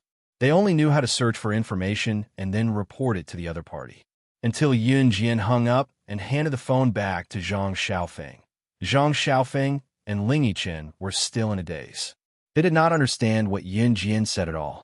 They only knew that she called a foreigner and that the two of them were talking in English.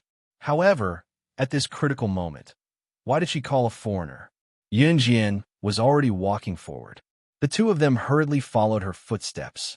Yun Jian's lips curled slightly. She reached out and tucked the loose strands of hair behind her ear. She said, "They kidnapped Sini in a car. The car plate number is Dragon A 50855. "How did you know the car plate number?" Ling Yichen exclaimed. Yun Jian had only made a phone call. How could she have found out the other party's car plate number? This was illogical. The two of them were shocked and terrified. Yun Jian only smiled faintly. The members of the Kosha mercenaries intelligence team were scattered all over the world. The number of members was uncountable. In other words, there is a high possibility that someone you know is a member of the Kosha mercenaries intelligence organization, hiding in the city or between the cities.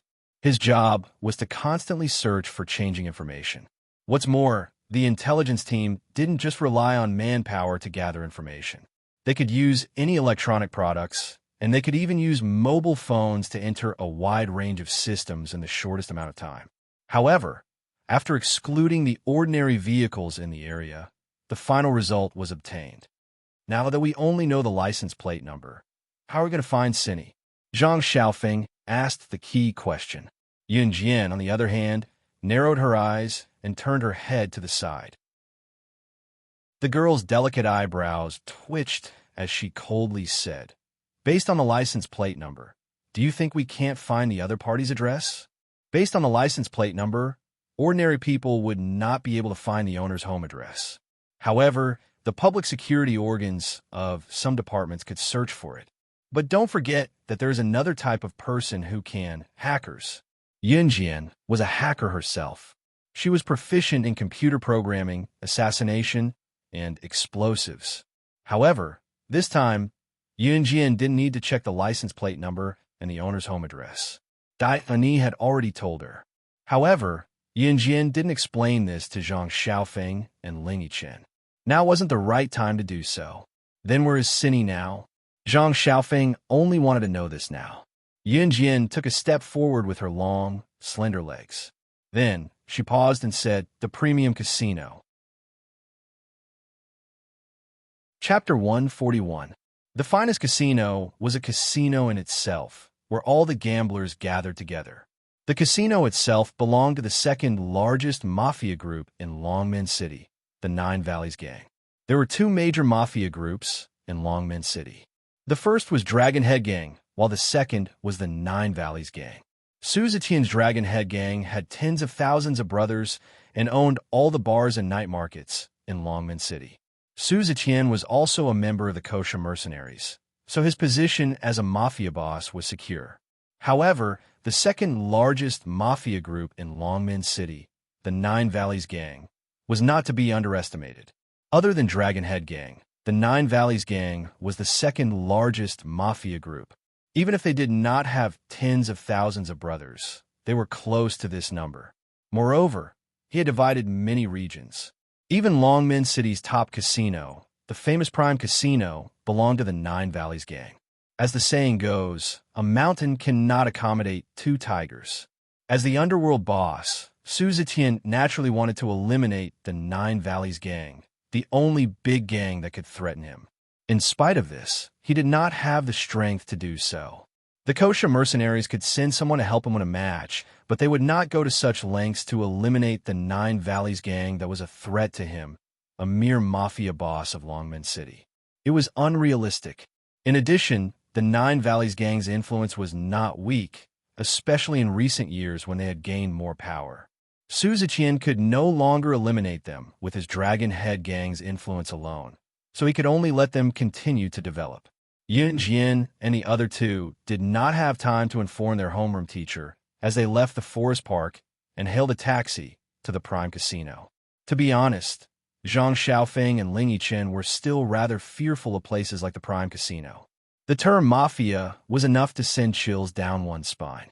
Nine Valleys Gang, the entrance of the Prime Casino. The taxi driver parked his car far away and drove off immediately after Yun Jian paid the fare. He cannot be blamed for this. For places like the Prime Casino that belonged to mafia groups, it was common for some gamblers to be chopped off and stomped on the spot when they lost and could not afford to pay. Standing at the entrance of the casino, Yun Jian had her hands in her pockets. Zhang Xiaofeng and Ling Yichen stood diagonally behind her. She tilted her head and looked at the two trembling youths. "Don't go in if you're afraid." She could easily handle the entire casino on her own, but with Zhang Xiaofeng and Ling Yichen, she could not guarantee that no accidents would happen. "No, Master, I want to go in, Zhang Xiaofeng said in a firm tone. Hearing Zhang Xiaofeng's words, Yun Jian smiled wickedly and turned to look at Ling Yichen. After being stared at for a while, Ling Yichen finally said resolutely, I'll go in too. All right. Yun Jian narrowed her eyes and turned to look at Zhang Xiaofeng. She smiled wickedly at him and said arrogantly, You can keep a low profile when you do things, but today, I'm going to teach you a lesson. Since you stepped into my circle, you have to remember this. If someone bullies you, even if it's the Emperor, you won't tolerate it. No matter what the Nine Valleys gang's motive was or why they kidnapped Chinsini, Yun Jian would never keep a low profile when dealing with such an enemy. Because if you cower today, there won't be a place for you in this world anymore. Yun Jian continued to narrate. Just like in her previous life, if she was not strong, if she kept a low profile and did not show her strength, even if others bullied her, she would have died a long time ago. Survival of the fittest, elimination of the weak. And she, Yun Jian, was never a weakling. Zhang Xiaofeng listened to Yun Jian's words in a daze. He did not fully understand. It was only when Yun Jian walked towards the casino that the two of them followed closely behind. There were two people who looked like bodyguards standing at the entrance of the casino. When they saw Yun Jian, a little girl, walking towards them, they quickly waved their hands and gestured for her to go away. Go, go, go. Little brat, where are you going? This is not a place you should be. One of them pointed to the side and shouted at Yun Jian and the rest impatiently. Yun Jian walked up and kicked him. The person was sent flying into the casino. Zhang Xiaofeng and Ling Yichen did not expect Yun Jian to be so fierce. The two of them were stunned as they recalled the meaning behind Yun Jian's words to Zhang Xiaofeng. The girl had already stepped into the entrance of the casino. She stood at the entrance and stepped on the chest of the bodyguard who had been kicked away. She said loudly, Get the boss of your Nine Valleys gang to come out and see me. Chapter 142. The Nine Valleys gang was Longmen City's second mafia group after all, and its influence in Longmen City was immense. Yun Jian's roar was a humiliation to the Nine Valleys gang members. Soon, a group of brawny men with metal rods dashed out from the inner room and surrounded the trio led by Yun Jian. A man with dyed yellow hair walked out from the group with a cigarette dangling from his mouth. He studied Yun Jian and spat the cigarette on the floor. The man with dyed yellow hair turned his menacing face to look at Yun Jian from the corner of his eye and spoke arrogantly. Yo, little girl, you want to see our boss? Isn't your tone a little too presumptuous? Aren't you afraid that we'll do something to you? The blond man's voice was sinister when he spoke. His eyes were still on Yun Jian when he spoke the last sentence, looking like a ruffian who wanted more. Brother Huang, why are you talking to her? How dare this brat call our boss by his name and ask him to come out? Let's teach her a lesson first. Let these three brats know that our boss's name isn't to be insulted by anyone. A lackey standing beside the blond man shouted at him and waved the metal rod in his hand as if boasting about his prowess. Huh? Yun Jian scoffed in response. At the same time, Yun Jian took a step forward. Her cold, hawk-like eyes stared at the group before her as she smirked. Do you think you're qualified to teach me a lesson? After that, Zhang Xiaofeng and Ling Yichen, who were standing not far behind Yun Jian, saw Yun Jian stretch out her hands. A few stones the size of diamonds appeared between her fair and clean fingers. She waved her hands and hurled the stones out. These stones were like several sharp swords, and with frightening speed and accuracy, they smashed towards the group of strong men holding iron rods. Plop, plop, an orderly sound rang out. The 6 to 7 brawny men who were holding metal rods were hit in the knees by pebbles, and all of them knelt down toward Yun Jian in the order they were spread out around them. Zhang Xiaofeng and Ling Yichen were completely dumbfounded. Both of them thought that Yun Jian's ability had been unleashed to its fullest when she was shooting. What was going on here, though? Throwing stones at the same time and hitting a few brawny men in one move. It was impossible to execute such a move without extremely precise technique. They had only seen such a scene in a movie where an assassin killed someone. Yun Jian knew how to kill people? Both of them were dumbfounded. Let's go. Yin Jian turned her head to instruct Zhang Xiaofeng and Ling Yichen. Then, she stepped over the group of brawny men who were kneeling on the ground and had no idea what had just happened. She had picked up these stones from the lawn in the park. She did not expect them to come in handy. Although they were not as handy as hidden weapons, they were not too shabby either. No matter how suspicious Zhang Xiaofeng and Ling Yichen were, they would never think that Yun Jian was an assassin or a secret agent. They did not dare to continue standing in the same spot. So, while the yellow-haired man and the others were stunned, they followed Yun Jian's footsteps. They stepped over the screen at the entrance and walked straight to the center of the casino. In the center of the casino, wave after wave of gamblers sat together, making a racket. Big, big, I'll bet on big. Small, small, small. This round will definitely be small. The gamblers were having a good time. Their tireless voices echoed throughout the casino. At this moment, Yun Jian led Zhang Xiaofeng and Ling Yichen around the lively casino and walked straight to the back door. Chapter 143. Yun Jian, Ling Yichen, and Ling Yichen passed through the center of the smoky casino and entered through the back door. Everyone in the casino was busy gambling to further enhance the atmosphere of the place. No one had the time to care about Yun Jian, Ling Yichen, and Ling Yichen's actions. Passing through the back door, the ruckus in the front hall abruptly subsided. Follow me closely from now on.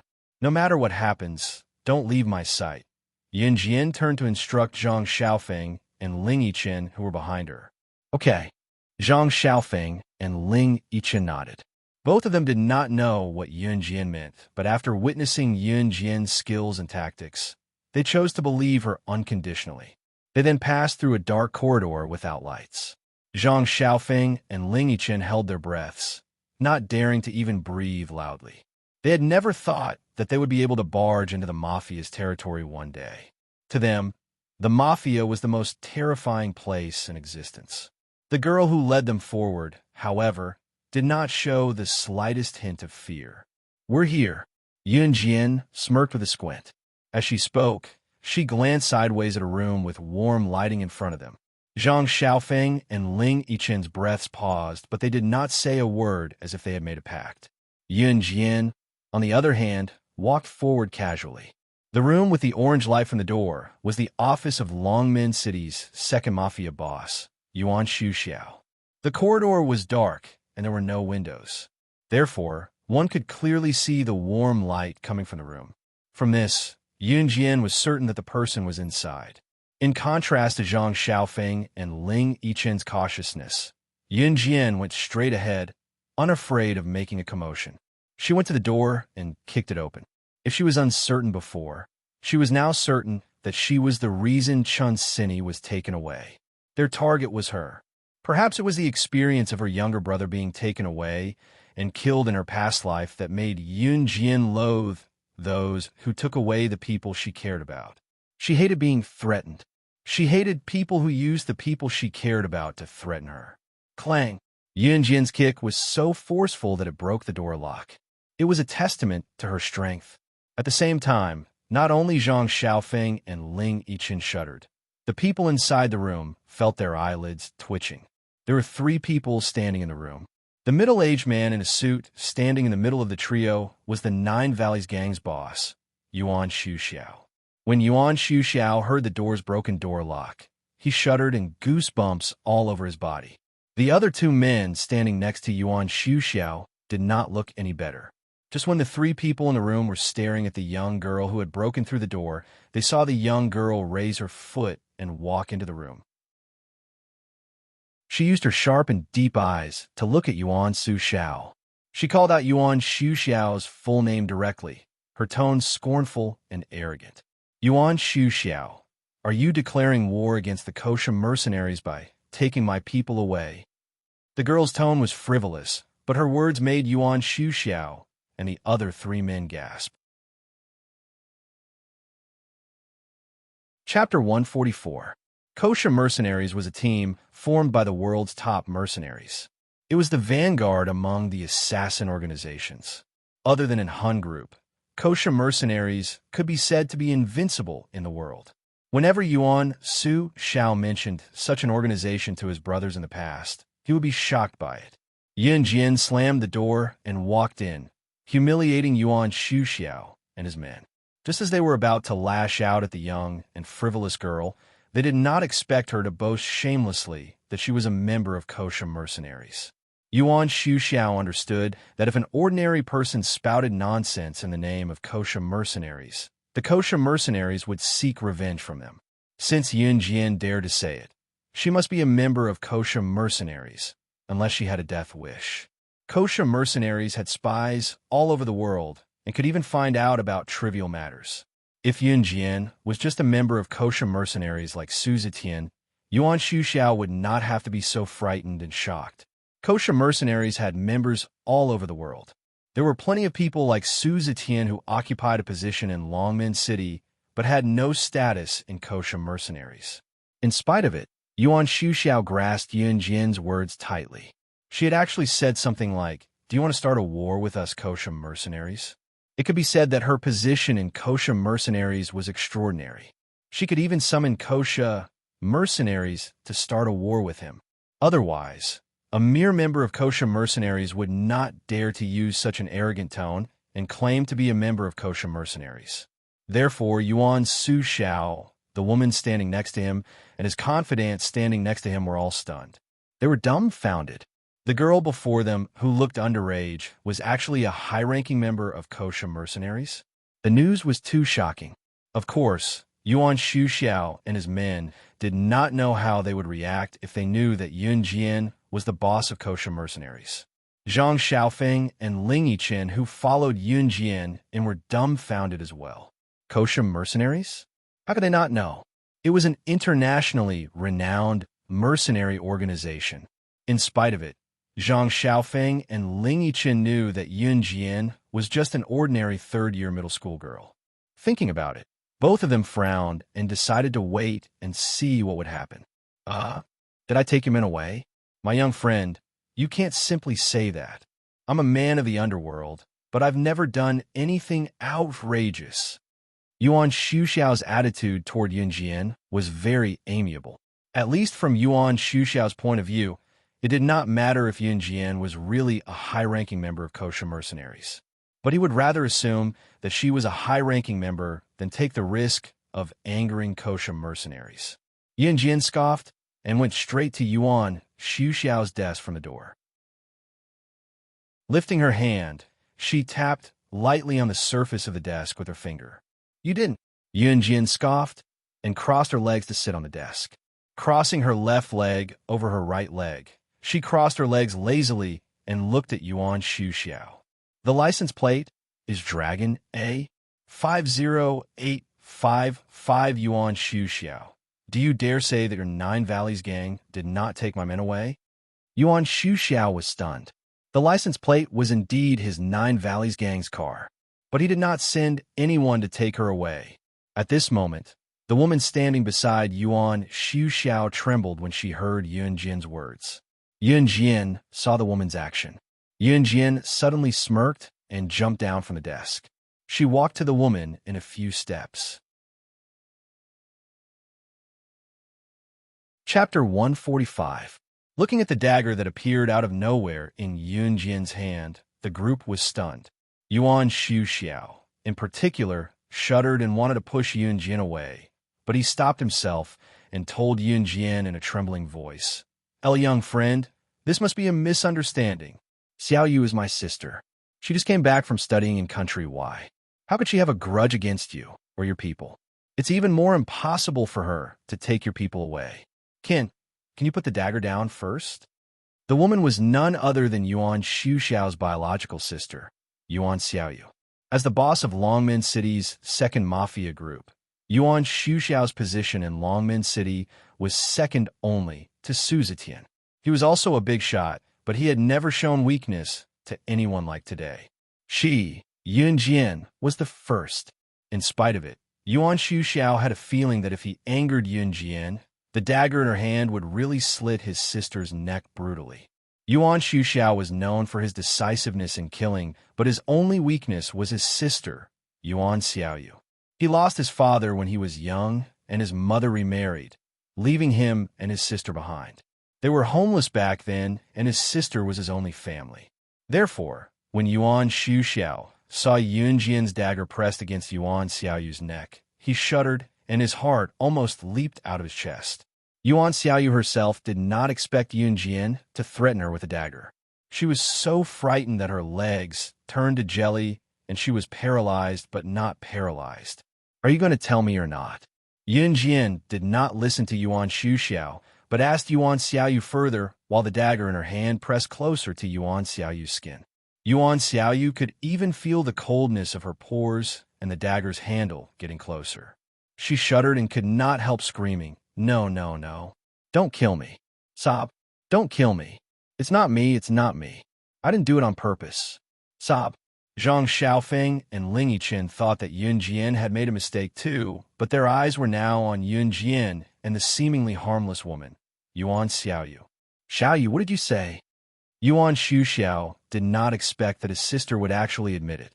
In his impression, his sister had always been well-behaved and obedient. He did not expect that she would really kidnap Yun Jian's people. He looked at her in disbelief. Yuan Xiaoyu pursed her lips nervously. Her body trembled, and she suddenly cried out loudly. However, Yun Jian narrowed her eyes and curled her lips. She put down the dagger, crossed her arms, and looked at Yun Jian, who was squatting on the ground. She said coldly, "The person you are looking for should be me, Yun Jian, right?" Hearing the two words, Yun Jian, Yuan Xiaoyu, who was squatting on the ground, raised her head. Her face was slightly pale as she nodded shakily. Under Yuan Xiao's mediation, Yuan Xiaoyu finally told the truth unwillingly. Indeed, Yuan Xiaoyu did not have a grudge against Yun Jian.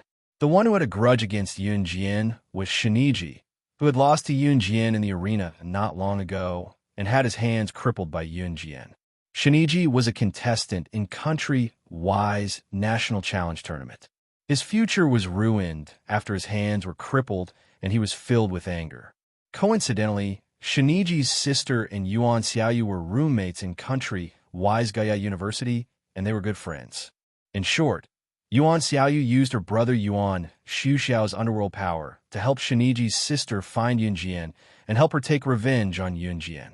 Yun Jian was not easy to deal with. Yuan Xiaoyu knew this from the beginning, so she used Lu Rongrong, who was not on good terms with Yun Jian's classmate, to tell Lu Rongrong that she could help her teach Yun Jian a lesson as long as she could trick Yun Jian into coming out. However, later in the forest park, Lu Rongrong did not have the chance to trick Yun Jian out alone. Coincidentally, she bumped into Chun Sini, who was best friends with Yun Jian, going to the toilet. Therefore, Lu Rongrong asked Yuan Xiaoyu's people to take Chun Sini away first. She also claimed that as long as she used Chun Sini to threaten Yun Jian, she would not be afraid of Yun Jian being arrogant again. Lu Rongrong. Yun Jian smiled contemptuously. Her lips curled into a murderous smile. Although she was smiling, the temperature in the room dropped by a few degrees. Chapter 146. Everyone shuddered from the bottom of their hearts when they heard Yun Jian's menacing words floating toward them, especially Zhang Xiaofeng and Ling Yichen. They never thought that Lu Rongrong was one of the masterminds behind Chun Sini's kidnapping. Where is she? When everyone came back to their senses, Yun Jian's voice had returned to normal. She asked Yuan Xiaoyu calmly, but there was a chilling coldness in her voice. She was, of course, referring to Chun Sini. Yuan Xiaoyu did not dare to hide anything. She knew that this matter was serious, because Yun Jian was the one who made her brother, whom she had always admired, feel uneasy. Yuan Xiaoyu immediately gave him an address. She raised her head and looked at Yuan Xiao while trembling. She pursed her lips and said, "Originally, they wanted to kidnap the little girl first and then send someone to deliver a letter to you. They wanted you to go to the place they told you to go alone and then capture you directly before Yuan Xiaoyu could finish." Yun Jian turned and left. She did not want to hear this nonsense. When she left, she gestured to Zhang Xiaofeng and Ling Yichen. They immediately followed her. You stay here and don't go anywhere. I'll deal with you when I come back. Yuan Shuxiao pointed at Yuan Xiaoyu's head and walked out. He was a smart man. He knew that his sister had made such a serious mistake. If he did not make up for it, Yun Jian, who was one of the higher-ups of the kosher mercenaries, would not let her go. Therefore, he wanted to do something while he could still make up for it. After all, anyone who offended the kosher mercenaries was one step closer to death. The four of them walked out of the back door and came to the center of the casino. Just now, the gamblers in the casino were shouting even louder. It could be said that there was another wave after another. The four of them, led by Yun Jian, had just walked to the center of the casino. They wanted to leave quietly, but unexpectedly, they heard a heart-wrenching voice begging for mercy. Please, please don't cut my hand. Don't cut it. I'll go home. I'll go home to get the money. It was a hoarse male voice, and there was a sense of despair and regret in it. There were plenty of people who lost money in the casino and could not pay it back, resulting in their limbs being chopped off. This was especially true in the Prime Casino, known as the top casino in Longmen City. It was as simple as eating a meal. Yun Jian walked past the place directly, but it was Zhang Xiaofeng and Ling Yichen who looked horrified. No, don't cut it off, I beg you, please. Yun Jian? Yun Jian. Daughter? My daughter. She's my daughter. It was then that the pleading voice went straight to Yun Jian, as if it had suddenly seen some hope. When Yun Jian first heard the voice, she found it familiar, but she did not pay it much attention. When the voice called her in front of everyone, however, Yun Jian snapped back to reality. She looked up and saw a sloppy middle-aged man in his 30s or 40s with a beard on his chin that had not been shaved for a long time running toward her. Yun Jian was stunned, but she managed to get a clear look at the man's face. Although he was more unkempt compared to the father in the original owner's memory, it was not hard to tell that this was the person she had never seen since her rebirth and had left her family with so much trouble. The father of her current body, Yun Gang. When Yun Gang saw Yun Jian, he could not care less about why his daughter was here.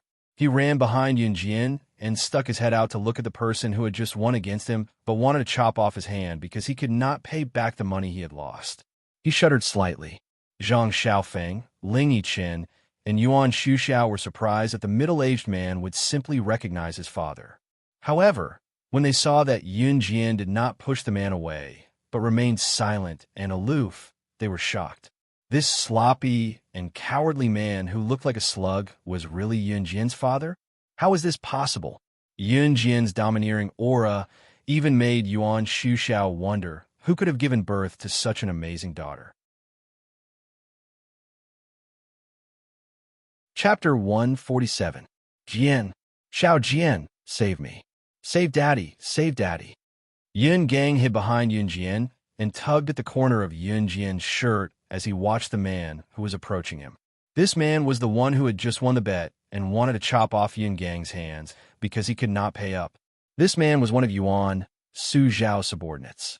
His name was Yi Feng, and he was the manager of the casino. Yun Gang had come here with the intention of gambling today. If he won, he would have the money to pay off his debt. Who knew that he would lose so badly and almost lose both his hands? At that moment, Yun Gang had no idea what had happened to his family. Ever since he ran away with a debt, he had not returned to Xinjiang town. When Yi Feng saw Yun Gang running behind Yun Jian, he was making his way over with the intention of putting an end to this matter. In spite of it, Yi Feng saw his boss, Yuan Shuxiao, standing behind Yun Jian and waving at him, signaling him to let it go. Hence, he did not come over again. Let go. Yun Jian's frivolous voice rang again, causing everyone's hearts to skip a beat. Yun Jian was speaking to Yun Gang. It was because Yun Gang was tugging at the hem of Yun Jian's shirt out of fear. Xiao Jian, Daddy's wrong, Daddy's wrong, Daddy's wrong, please save Daddy. Yun Gang thought that Yun Jian was angry and did not realize that Yi Feng had backed off. Instead, he tugged at Yun Jian's shirt even more fearfully as he begged for help in a trembling voice. I'll say it again. Let go, or I'll cripple your hands for you. Yun Jian did not like Yun Gang at all. She did not expect to run into Yun Gang in a place like this. Previously, Yin Gang had left so many troublesome chores for the family. She could ignore it, but she didn't expect that this person named Father would be so stubborn as to continue gambling in the casino. If she had not persuaded Qin Yiru to leave Yin Gang, what would have happened? It was estimated that Qin Yiru would be cheated by Yin Gang until not even a bone would be left. Yin Gang had never thought that his weak and timid daughter would speak to him in such a tone. He was frightened on the spot, and his hand unconsciously loosened. Everyone sucked in a deep breath when they saw this. "Let's go." Yin Jian said a few words to the people behind her, but her eyes glanced sideways at Yin Gang and threatened, "If you dare to follow me, not only will I cripple your hands, I will also chop off your feet. Also, you're not allowed to disturb my mother and brother in the future. Go back to your hometown. I've already paid off your debt. This is the last time. From now on, we have nothing to do with each other." Yin Jian's words were a disguised reminder to Yuan Xiao's men to let Yin Gang go. Of course, she also expressed her attitude. This was the last time she would clean up the mess for the original owner's father. In the future, this man's life and death would have nothing to do with her. Yin Gang was dumbfounded. He rolled his eyes and stared blankly at Yin Jian being escorted out by Yuan Xiao and the others. He had an illusion that his daughter was not a fish in a pond. After leaving the casino, Yuan Xiao took out his jeep for Yin Jian. They got in the jeep. Yin Jian did not want to be in the limelight and let Yuan Xiao drive her to the place that Yuan Xiaoyu told her to. It was a remote area in the wilderness. There was only a row of temporary factory buildings built here. In the warehouse behind the factory building, Shiniji, whose hands were crippled, stood there fiercely with a seductive woman beside him. "Have you caught Yin Jian yet?" Shiniji exhaled fiercely. "Not yet, but soon." The seductive woman sighed. Chapter 148. "Okay, brother." The seductive woman standing beside Shiniji nodded and smiled viciously. This seductive foreign woman was Shiniji's sister, Shiniji. Shiniji looked down, and a sharp glint flashed across her eyes.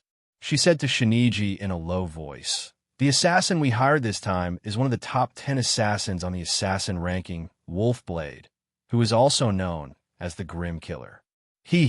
Unless Yun Jian is on the assassin or secret agent ranking, she can't possibly leave this place alive. Dream on." Shiniji laughed out loud when he heard that. It was as if he could see Yun Jian descending into hell and taking his revenge. A jeep drove in through the rows of factories. Finally, the jeep stopped at the entrance of the factories. Yun Jian and the rest got out of the car one by one. "This is the place Xiaoyu mentioned." Yuan Xiao was the last to get out of the car. He closed the car door and took a few steps forward. He looked around and said, "There are so many factories here. How are we going to find her?" Zhang Xiaofeng seemed to be in a hurry. Ever since Chun Sini was taken away, every minute and every second had been very difficult for him. Although Zhang Xiaofeng liked to bicker with Chun Sini on a daily basis, Chun Sini was his only sister among the younger generation. Although they were cousins, they had grown up together and were very close to each other. As her brother, he naturally did not want anything to happen to his sister. "All right, Xiaofeng, I've already informed the police. I believe they will come here soon to rescue her. I didn't inform Uncle and Ani because I'm afraid they will be worried if they know that something happened to Sini." Ling Yichen waved his phone and sent a text message. "Thank you." Zhang Xiaofeng saw that Ling Yichen was considerate and thanked him. "Let's go." Yin Jian took 2 steps forward and suddenly stopped. She turned her head to look at Zhang Xiaofeng and Ling Yichen. "Are you two going to continue? Shiniji has a grudge against me, and he's a foreigner from country Y. You've met Zhang Xiaofeng before, and he's someone who can get a pistol. If you guys continue to follow me and something happens, what will you do?"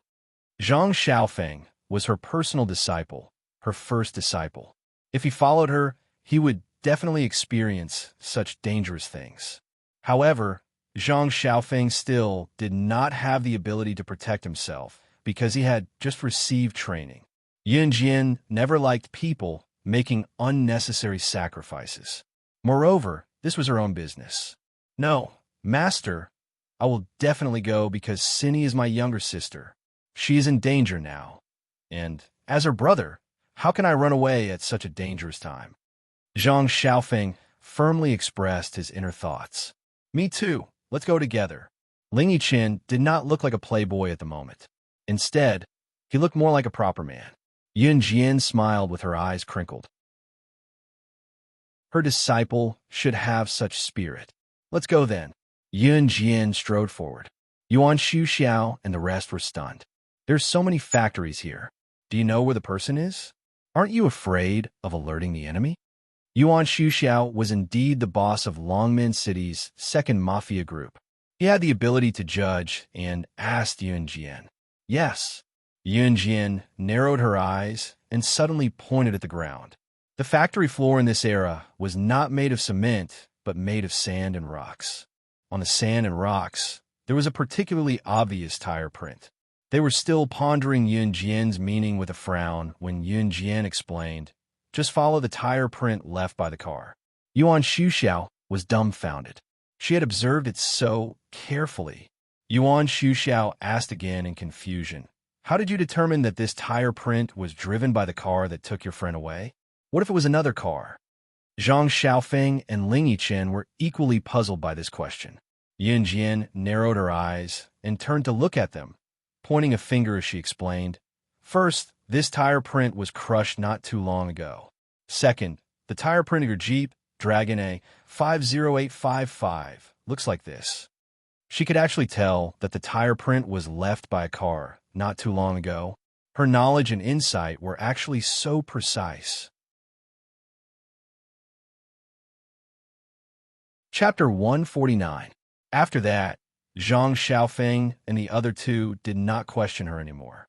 To be honest, whether it was Yun Jian's previous judgment or her skills and methods, they did not seem like something a teenage girl should have.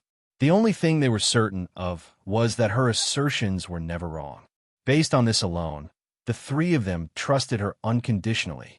Trust me and follow me, Yun Jian said with a slight quirk of her brow while the three of them thought about it. All three of them nodded in unison. With Yun Jian leading the way, they followed the deepest tire tracks on the sand until they came to the door of a factory in the corner. In the warehouse behind the factory, Shinji, and the cold-faced assassin they hired, Wolfblade, were already standing there. Not far away, Chun Sinny, who had her mouth covered with black tape, was tied to a bench, trying to make a sound. There was a group of people standing beside Shinji, who were probably their subordinates. Why isn't that brat here yet? Didn't you say you sent someone to inform her? Shinji shot his younger sister, Shinji, a vicious glare from the corner of his eyes. He had no idea that Yun Jian had already come before she received the notice. Brother, is she going to leave her alone? After all, is it worth it to die for a friend? Shinji pointed at Chun Sinny, who was tied up with a frown. Chun Sinny widened her eyes before she shook her head abruptly. She had been listening to the duo's conversation and had seen Shinji in the ring the last time. She already knew that they had captured her to lure Yun Jian. She knew that Jian would come, but she was afraid that something would happen to the friend she had spent so much effort to make. Boss, since that brat isn't here, why don't you let us have some fun first? A few foreigners who stood beside Shinji rubbed their hands together as they looked at Chun Sinny's pretty face. A few of them even pulled up their pants. It was needless to say how wretched they were. Go. As long as you don't make any noise, it's fine. Shinji wanted to take revenge on Yun Jian, so he hated Yun Jian. Naturally, he wasn't satisfied with Yun Jian's friend, Chun Sinny. When the men heard Shinji's words, they rubbed their hands and walked toward Chun Sinny with lewd smiles. Chun Sinny's beautiful eyes suddenly widened, because these foreigners were all speaking Chinese, and she could understand them all the way. At this moment, she shook her head vigorously. This was the first time she had felt such despair and fear. She even wanted to end her life at this moment. However, before these men could get close to Chun Sinny, the door was kicked open with a bang. The sturdy door was kicked open, and Yun Jian's slender and beautiful body was the first to step in. Her long and narrow eyes scanned the entire place sharply, and she said without restraint, "You dare to touch my people, Shinji, you're dead meat." She had let Shinji go in the arena last time out of respect for Suzetian. However, Shinji was still being stubborn today, so he couldn't blame her for being merciless. Kakik. Shinji was slightly taken aback when he saw Yun Jin slam the door open, and a strange smile appeared on his face. He wasn't afraid of Yun Jin at all. "Mr. Wolfblade, please kill her." Shinji turned his head to look at Wolfblade and spoke in an extremely respectful tone. Only then did everyone turn their gazes toward this man, who was as thin as a skeleton. Yun Jin narrowed her eyes and looked directly at this man. Wolfblade, ranked 10th on the assassin rankings, was a cold-faced assassin. This person had a wild, wolf-like nature. Although he was extremely thin and weak, he was an expert in assassination. In a one-on-one battle, even the assassin ranked higher than him might not be able to defeat him. "Shinji, the person you want me to kill is only this little girl? You're underestimating me too much. I, Wolfblade, am one of the top 10 elites in the world of assassins, and you want me to fight a little girl?" Wolfblade looked at Yun Jin with disdain as he spoke to Shinji. Assassin? Shinji had actually hired an assassin to deal with Yun Jin. Hearing Wolfblade's words, Zhang Xiaofeng, Ling Yichen, and Yuan Xuxiao's faces turned pale.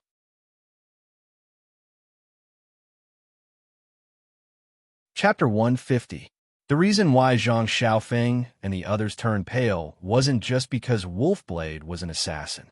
If Wolfblade was just a normal assassin without formal training, then they wouldn't be so afraid. After all, Yun Jin's strength wasn't just for show. She was able to defeat Shinji in one move and even take away his gun and cripple his hands. It was obvious that Yun Jin wasn't a normal person. However, Wolfblade claimed to be in the top 10 of the assassin ranking.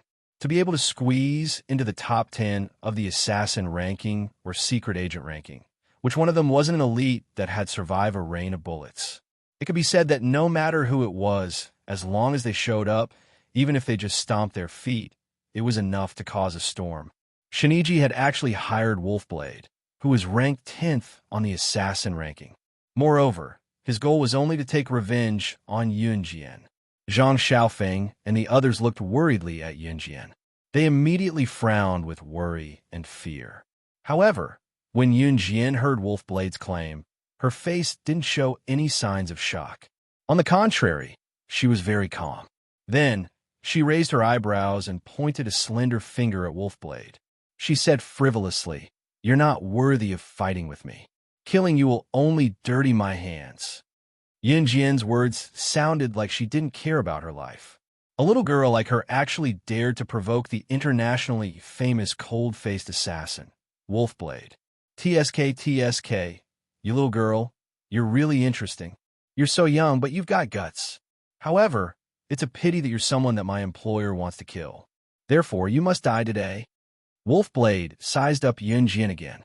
He clicked his tongue and spoke with a sinister tone. The way he looked at Yun Jin was like he was looking at a dead person. If Wolfblade had looked down on Yun Jin before, then now he had to reevaluate this girl. Wolfblade could smell the scent of an assassin from Yun Jin's aura, but he didn't pay it any mind. After all, it wasn't easy to find an assassin or secret agent who was better than him in the world. Moreover, this girl in front of him was only 15 or 16 years old. "You guys go away." Yun Jin waved her hand at Zhang Xiaofeng and the others behind her. She was currently emitting an imposing aura that forced them to submit. At this moment, Zhang Xiaofeng and the others didn't say anything and obediently retreated. In their hearts, they already placed Yun Jin's orders first. Tisk, interesting. Wolfblade smirked abruptly and said something chilling in an extremely ordinary tone as he walked toward Yun Jin. Before anyone could react, Wolfblade extended his arm and sprinted toward Yun Jin. His fingernails were pointed downward as he attacked Yun Jin viciously. His bony fingernails were 5 centimeters long, making him look like a devil from hell. The people present couldn't help but shiver. He would attack if he wanted to. As an assassin, he could laugh at you 1 second and stab you in the stomach the next. They would even do anything to complete their mission, even their lives. Therefore, their existence made countless businessmen, politicians, and international tycoons tremble in fear. Those 5-centimeter-long fingernails seemed like they would stab Yun Jian's heart in the next second. Everyone's expression changed greatly. Yun Jian, the main character, didn't move. She didn't move. Instead, she began to speak. Wolf's Blade joined in Hun group at the age of 3. At 8, he stole a knife and killed someone. At 14, he started his first mission. At 18, he assassinated the chief of Sea Country and became famous. With this kind of experience, what qualifications do you have to fight me? With every word Yun Jian said, Wolf's Blade froze. This girl knew his identity so well. At the same time, everyone present looked at Yun Jian in shock. Chapter 151. Wolf Blade was stunned. How did Yun Jian find out that he was an assassin from the Han organization? It should be known that any assassin or special agent on the assassin or special agent ranking would have all their secrets sealed off as long as they were in the top 10. Ordinary people could forget about knowing their qualifications. Even if they wanted to know their gender, it was a very difficult thing to do. That was why Wolf Blade was so shocked. Even if Wolf Blade was one of the top 10 assassins on the leaderboard, it was impossible for him to know the qualifications of the other assassins on the leaderboard. Before this, Wolf Blade admitted that he had never met Yun Jian, let alone that Yun Jian had the time to check his qualifications. Wolf Blade's pupils suddenly shrank. His eyes widened as he stared at the beautiful girl with her hair tied up in a high ponytail. He then shook his head. He knew that there were 2 people in the world who could easily find out the top 10 assassins and secret agent secrets. There was no one else. One of them was the leader of the Han organization. The leader of the Han organization was the leader of the organization he belonged to. Naturally, he would not spread this information. As for the other person, she was the top secret agent on the secret agent leaderboard, known as the strongest secret agent in history. She was the king of secret agents with invincible hacking skills, Slaying God. Slaying God was an existence that struck fear into the hearts of those in the underworld. She was a legend. However, there was no way Wolf Blade would believe that the young girl before him was Slaying God. Although he did not know Slaying God's age and gender, he did not think that the master of the Tang Tang secret agent world would appear in such a destitute place. Was that not a joke? With that in mind, Wolf Blade looked at Yun Jian confidently and cackled, no longer holding back. I don't care where you got my qualifications from. Since you know my secrets, you'll have to die today. As he spoke, Wolf Blade put his fingernails together and leaped toward Yun Jian. Zhang Xiaofeng and the rest held their breaths. They wanted to scream out loud. Could Yun Jian really withstand an attack from an international assassin? The answer was of course yes. Yun Jian smirked. She turned sideways to face Wolf Blade and narrowed her eyes. Her youthful eyes sparkled. She curled her lips and said in disdain, "Since you want to die, I will fulfill your wish." Yun Jian's voice was flat, and no one could hear any changes in it. However, just as she said the last word, Yun Jian's figure flashed, and what appeared next was a dazzling flash of lightning. Her figure was as fast as lightning, and her speed was even faster than Wolf Blade's. Wolf Blade's eyes widened, but his many years of experience allowed him to quickly calm down. He closed his fingers and clenched his hand into a fist. He changed his strategy and threw a punch at Yun Jian. Yun Jian narrowed her lips. She also stretched out her hand and clenched her fist, slamming it against Wolf Blade's fist. "Huh!" Wolf Blade roared. "Pooh!" At the same time, the sound of a blade piercing into flesh could be heard. What the audience saw was Yun Jian extending her arm and punching Wolf Blade at the same time. Both of their fists were tied. They saw Yun Jian squinting her eyes and smirking. When the 2 fists collided, her soft leg bent in an arc and hit Wolf Blade's chest from his back.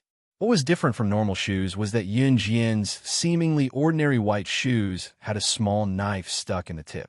At this moment, Yun Jian hooked her leg, and the knife on the tip of her shoe ruthlessly pierced Wolf Blade's heart. In a fight between assassins, especially in a fight between experts, a single move could decide the outcome. Zhang Xiaofeng and the others clearly saw that Yun Jian had used one hand to block Wolfblade's fist, while her other hand had inserted a small knife into the tip of her own white shoes. Then, when her fist collided with Wolfblade, the tip of her shoe pierced Wolfblade's heart at the same time. This series of impossible movements appeared out of thin air in front of everyone's eyes. The outcome would be decided in one round. Wolfblade suddenly widened his eyes. He looked at the girl's smiling face up close and finally spat out a mouthful of fresh blood. Slaying. Wolfblade tried his best to shout the word God, but he realized that his body was already falling backward. He stared at Yun Jian in horror as his body fell to the ground and died with his eyes wide open. There was only one person in the world who could do what Yun Jian did with such ease. That person was slaying God. Chapter 152. Killing one of the top 10 international assassins, Wolfblade, with one move. If Yun Jian defeating Shiniji with one move was shocking, then at this moment, everyone's mouths were wide open enough to fit a large duck egg. Yun Jian, where did she come from? Zhang Xiaofeng and Ling Yichen were stunned on the spot. Every cell in their body was boiling in shock. Yuan Xuxiao's small eyes were also wide open. Shiniji, on the other hand, shook his head violently, staring at Yun Jian in disbelief and disbelief. He backed away slowly, muttering, "Impossible! Impossible!" Even the top 10 assassins in the international assassin chart were no match for Yun Jian and were killed in one move. Who else could subdue her then? No, no, no! Shiniji screamed. His deep male voice sounded sharp and crazy. Just you wait, Yun Jian. Shiniji, just you wait. Next time I'll kill you. I'll kill you next time. Shiniji glared fiercely at Yun Jian. He opened his mouth and spat out threatening words. His voice was eerie and terrifying. Do you think I'll let you live until the next time? The creepy smirk on Yun Jian's lips abruptly vanished as she slowly made her way to Shiniji. Even her tone was instilling fear from the bottom of one's heart. She had let Shiniji go last time because of Suzetian. She had never been a charitable person. She was not stupid. Shiniji wanted her life and even implicated the people she cared about. If this happened once, there would be a second time. How could she let go of a ticking time bomb that could explode at any time and continue living in this world? You want to kill me? No, no, no. I'm a member of Country-Wise national team. If you kill me, aren't you afraid that you'll become Country-Wise enemy? This was Shiniji's trump card. When Wolfblade was killed by Yun Jian, he did not show any fear, because he felt that Yun Jian would not dare to kill him. Do you think I'll be afraid? Yun Jian smiled contemptuously, her calm and beautiful lips curling up. Shiniji panicked when he heard that. She was indeed the kind of person who was not afraid of anything. Thus, he turned around and ran. In order to escape, he did not even care about his sister. Big brother. Shiniji was shocked as she watched Shiniji run towards the back door of the warehouse. She couldn't react for a long time. So, Yun Jian sneered. She reached out and pulled out the knife stuck in the tip of her shoe. Then, she threw it in the direction Shiniji had fled. Pooh! From afar, Shiniji's heart was pierced by the dagger thrown by the girl, and he fell to the ground like a puddle of mud. Shiniji dead? Shitaji was shocked. She slowly slid to the ground and slowly became paralyzed. Everything she did was for her brother. She never thought that the brother who loved her the most would abandon her and run away. And now, his brother was dead. At that moment, Shiniji completely lost her will. Her eyes were lifeless. Yun Jian did not care about Shiniji. She strode towards Chun Sini and quickly untied the rope that bound Chun Sini. Both of you, come and help her. Yun Jian turned to look at Zhang Xiaofeng and Ling Yichen. Only then did the two of them come back to their senses. They ran over to help Chun Sini. Yun Jian's killing stance was terrifying, but the two of them were not frightened. They were just a little shocked. Chapter 153. Yun Jian asked Zhang Xiaofeng and Ling Yichen to help Chun Sini because she had no more energy to support Chun Sini. Although Yun Jian had killed Wolf Blade in one hit, she had used up almost all the energy in her body. In a battle between masters, it was true that one hit would determine the winner.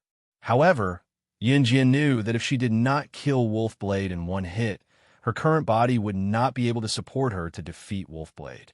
After all, Wolf Blade was one of the top 10 assassins in the assassin ranking. He was not a second-rate assassin, especially when her current body's energy was not even 1/10 of what it was in her previous life. Yun Jian could only use her killer move to win. Wolf Blade lost because his killer move was not as fast, accurate, and ruthless as Yun Jian's. Yun Jian had used up all her energy. Although she did not show it, only she knew how much energy she had. Beep, beep, beep. At this moment, the sound of an alarm came from the door. Ling Yichen had called the police earlier, so it was normal for the police to come now. However, there were 2 more bodies on the ground. It would be abnormal for them to negotiate with the police. Don't worry, leave it to me. I'm familiar with the people in the police station. Yuan Xuxiao volunteered. He looked at Yun Jian as he spoke. It was only when Yun Jian looked down and hummed in agreement that Yuan Xuxiao breathed a sigh of relief. Yuan Xuxiao was afraid that Yun Jian would not forgive his sister, Yuan Xiaoyu, for what she had done before. However, when he heard Yun Jian's reply, he immediately felt relieved. Yuan Xuxiao was in the underworld. Naturally, he had met the people in the police station and had a good relationship with them. In the end, this incident was suppressed by Yuan Xuxiao. With Yuan Xuxiao's protection, Yun Jian's murder was not exposed at all. In fact, the police were surprisingly happy when they received the bodies this time. This was because Wolf Blade was an assassin on the international assassin ranking. At the same time, he was also one of the most wanted criminals in the world. The result was that they got rid of a wanted criminal that the international police wanted to arrest. The police station could be considered to have made a great contribution. When Wolf Blade was killed in Longmen City, the leader of the special forces, Gu Junjian, learned about it. He wanted to investigate immediately. Who killed the famous and cunning Wolf Blade? Gu Junjian was the leader of the country's special forces. He held a high position, and there were not many people or things that could attract his attention. In spite of it, Wolf Blade's death in Longmen City had completely caught his attention. Gu Junjian conducted a thorough search in secret and even mobilized a police force to find the culprit at all costs. Of course, she did not know that she had caused a commotion among the police. They took advantage of the time to rush back to the forest park and catch the bus back to school. She did not see Lu Rongrong on the bus back. The class was split into 2 batches and was arranged into different buses. Once they got off the bus, Yun Jian blocked the other bus that was carrying her class and dragged Lu Rongrong off the bus, teaching her a harsh lesson in front of the whole school. For people like Lu Rongrong, ordinary lessons were useless. Yun Jian dashed into the bus and dragged her down. Once she did, she slapped her countless times, smirking as she did so. You know what you're doing. If you dare to do anything again, I'll make sure you die. Don't have you died without a proper burial place. You. A slap for each word. It was only when Lu Rongrong screamed and fainted, her cheeks swollen, that Yun Jian turned to leave.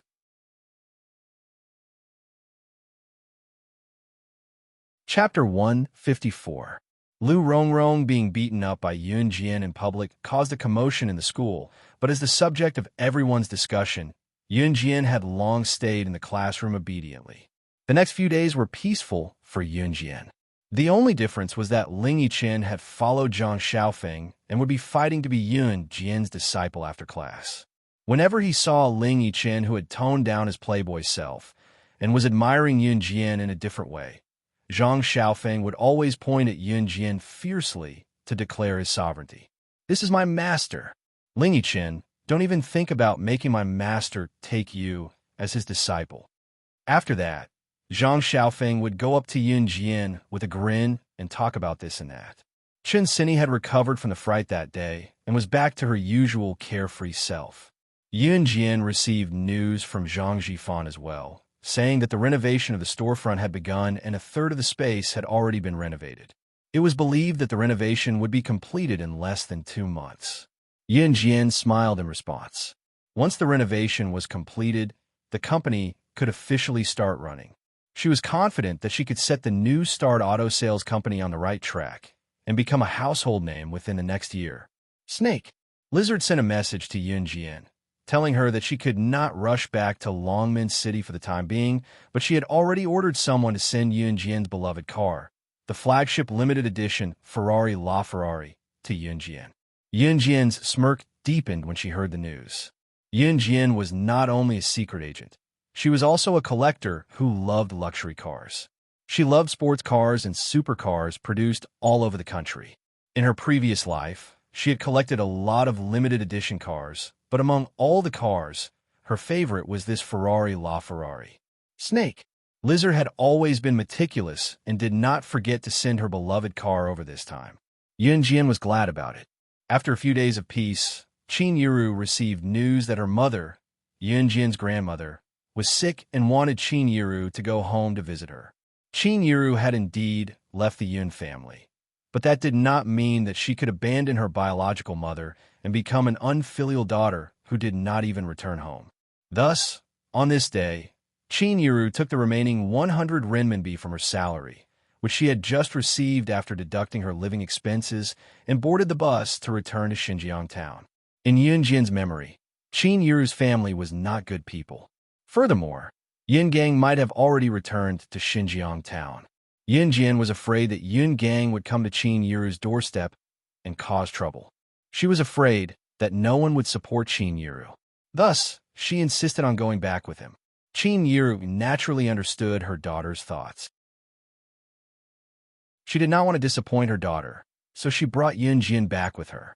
Qin Yiru's family was also in Xinjiang town. However, Xinjiang town was quite big, so her family's house was still a little far from Yun Gang's house, which she used to live in. It was a 3-story brick house with 3 suites. In this day and age, those who could afford to build a 3-story house with 3 suites were considered to be the best in town. To be honest, Jian's grandmother's family was not poor. Qin Yiru's sister, Qin Junlan, had a good family background. She would often help her uncle's family, who lived with Jian's maternal grandparents. Qin Yiru's mother gave birth to 5 children. One of them died young, so Qin Junlan was the first in seniority. Her eldest son was Qin Liqian, and the next in seniority was Qin Yiru. As for the last daughter, she was Jian's youngest aunt, Qin Fongfong, who had married out of the province in her early years. She would only come home to visit during the new year. Qin Yiru knocked on the door and opened it. She was stunned when she saw a house full of people sitting in it. She was stunned because the person sitting in the main seat was none other than her mother, who had claimed that she was sick and wanted her to go home to visit her. Jian narrowed her eyes and saw 2 people standing next to her nominal grandmother, who was sitting in the main seat with an intimidating aura. Qin Junlan and Zhang Taijun. However, Zhang Tiejun's face was dark, and he looked gloomy. At that moment, Jian was suddenly enlightened. She was wondering why her grandmother, who had never liked her mother, would suddenly call Qin Yiru home to visit her. "Mom, are you okay?" Qin Yiru was stunned, but she still pulled Jian in. She asked because she was concerned about her mother's condition. Chapter 155. Mom, you're not sick? Qin Yiru asked in surprise when she saw her mother, Zhang Meihua, sitting on the stool and pointing at her. She was strong and did not pay attention to Zhang Meihua's question. After all, Zhang Meihua had asked Qin Yiru to come home with the excuse that she was sick in bed. Sick? What's sick? You unfilial daughter. Do you really want me to die early from illness? You're so useless. You didn't even discuss something as important as divorcing Yun Gang at home. If it weren't for Taijun bumping into Jian in Longmin City, you wouldn't have come home even if you were beaten to death. If I didn't pretend to be sick and ask you to come home, you wouldn't even acknowledge your mother, would you? Zhang Meihua slammed her hand on the table and spat out a string of words. In fact, the daughter that Zhang Meihua had always hated the most was Qin Yiru. She had high hopes for her son, Qin Liqian. When she named her son, Qin Liqian, she had hoped that he would be rich, and that he could earn big bucks in the future. Even if Qin Liqian grew up to be a spineless coward, Zhang Meihua still thought highly of him. From Zhang Meihua's perspective, she was an old woman who favored boys over girls and valued the rich over the poor. Qin Yiru had not married well, but she had to support 2 children with both hands. Even food and clothing had become a problem. This made Zhang Meihua dislike her even more. In fact, Zhang Meihua had received the news that Qin Yiru was planning to leave the Yun family. However, she did not mention it, nor did she ask. What Zhang Meihua was most afraid of was that Qin Yiru would really bring the 2 children to stay at her parents' house shamelessly. Zhang Meihua even wondered why she had given birth to such a dumb daughter. If she had known that she was so useless, she would have killed her in the cradle.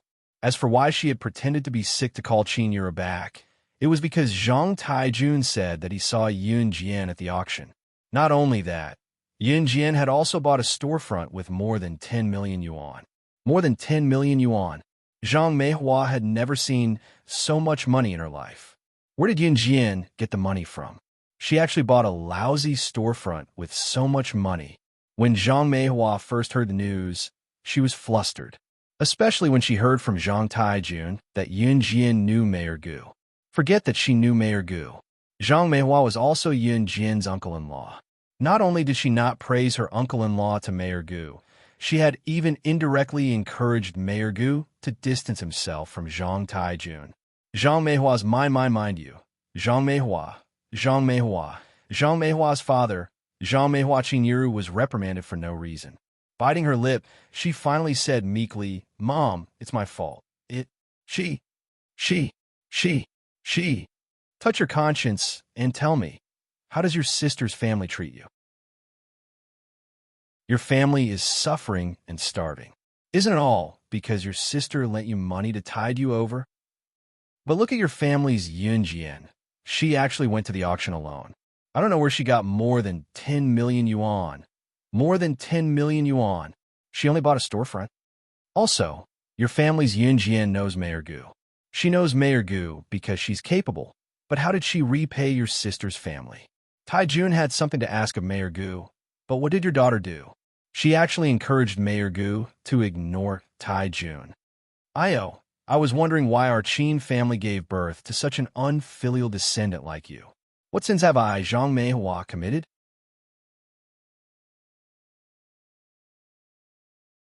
Chapter 156. Qin Yiru grew more shocked as she listened to Zhang Meihua, her eyes widening in the end. She glanced at Yun Jian and stuttered to defend Yun Jian to Zhang Meihua. Mom, how can Xiao Jian have more than 10 million yuan? How does she know Mayor Gu? There must be some kind of misunderstanding here. How can your brother-in-law be lying?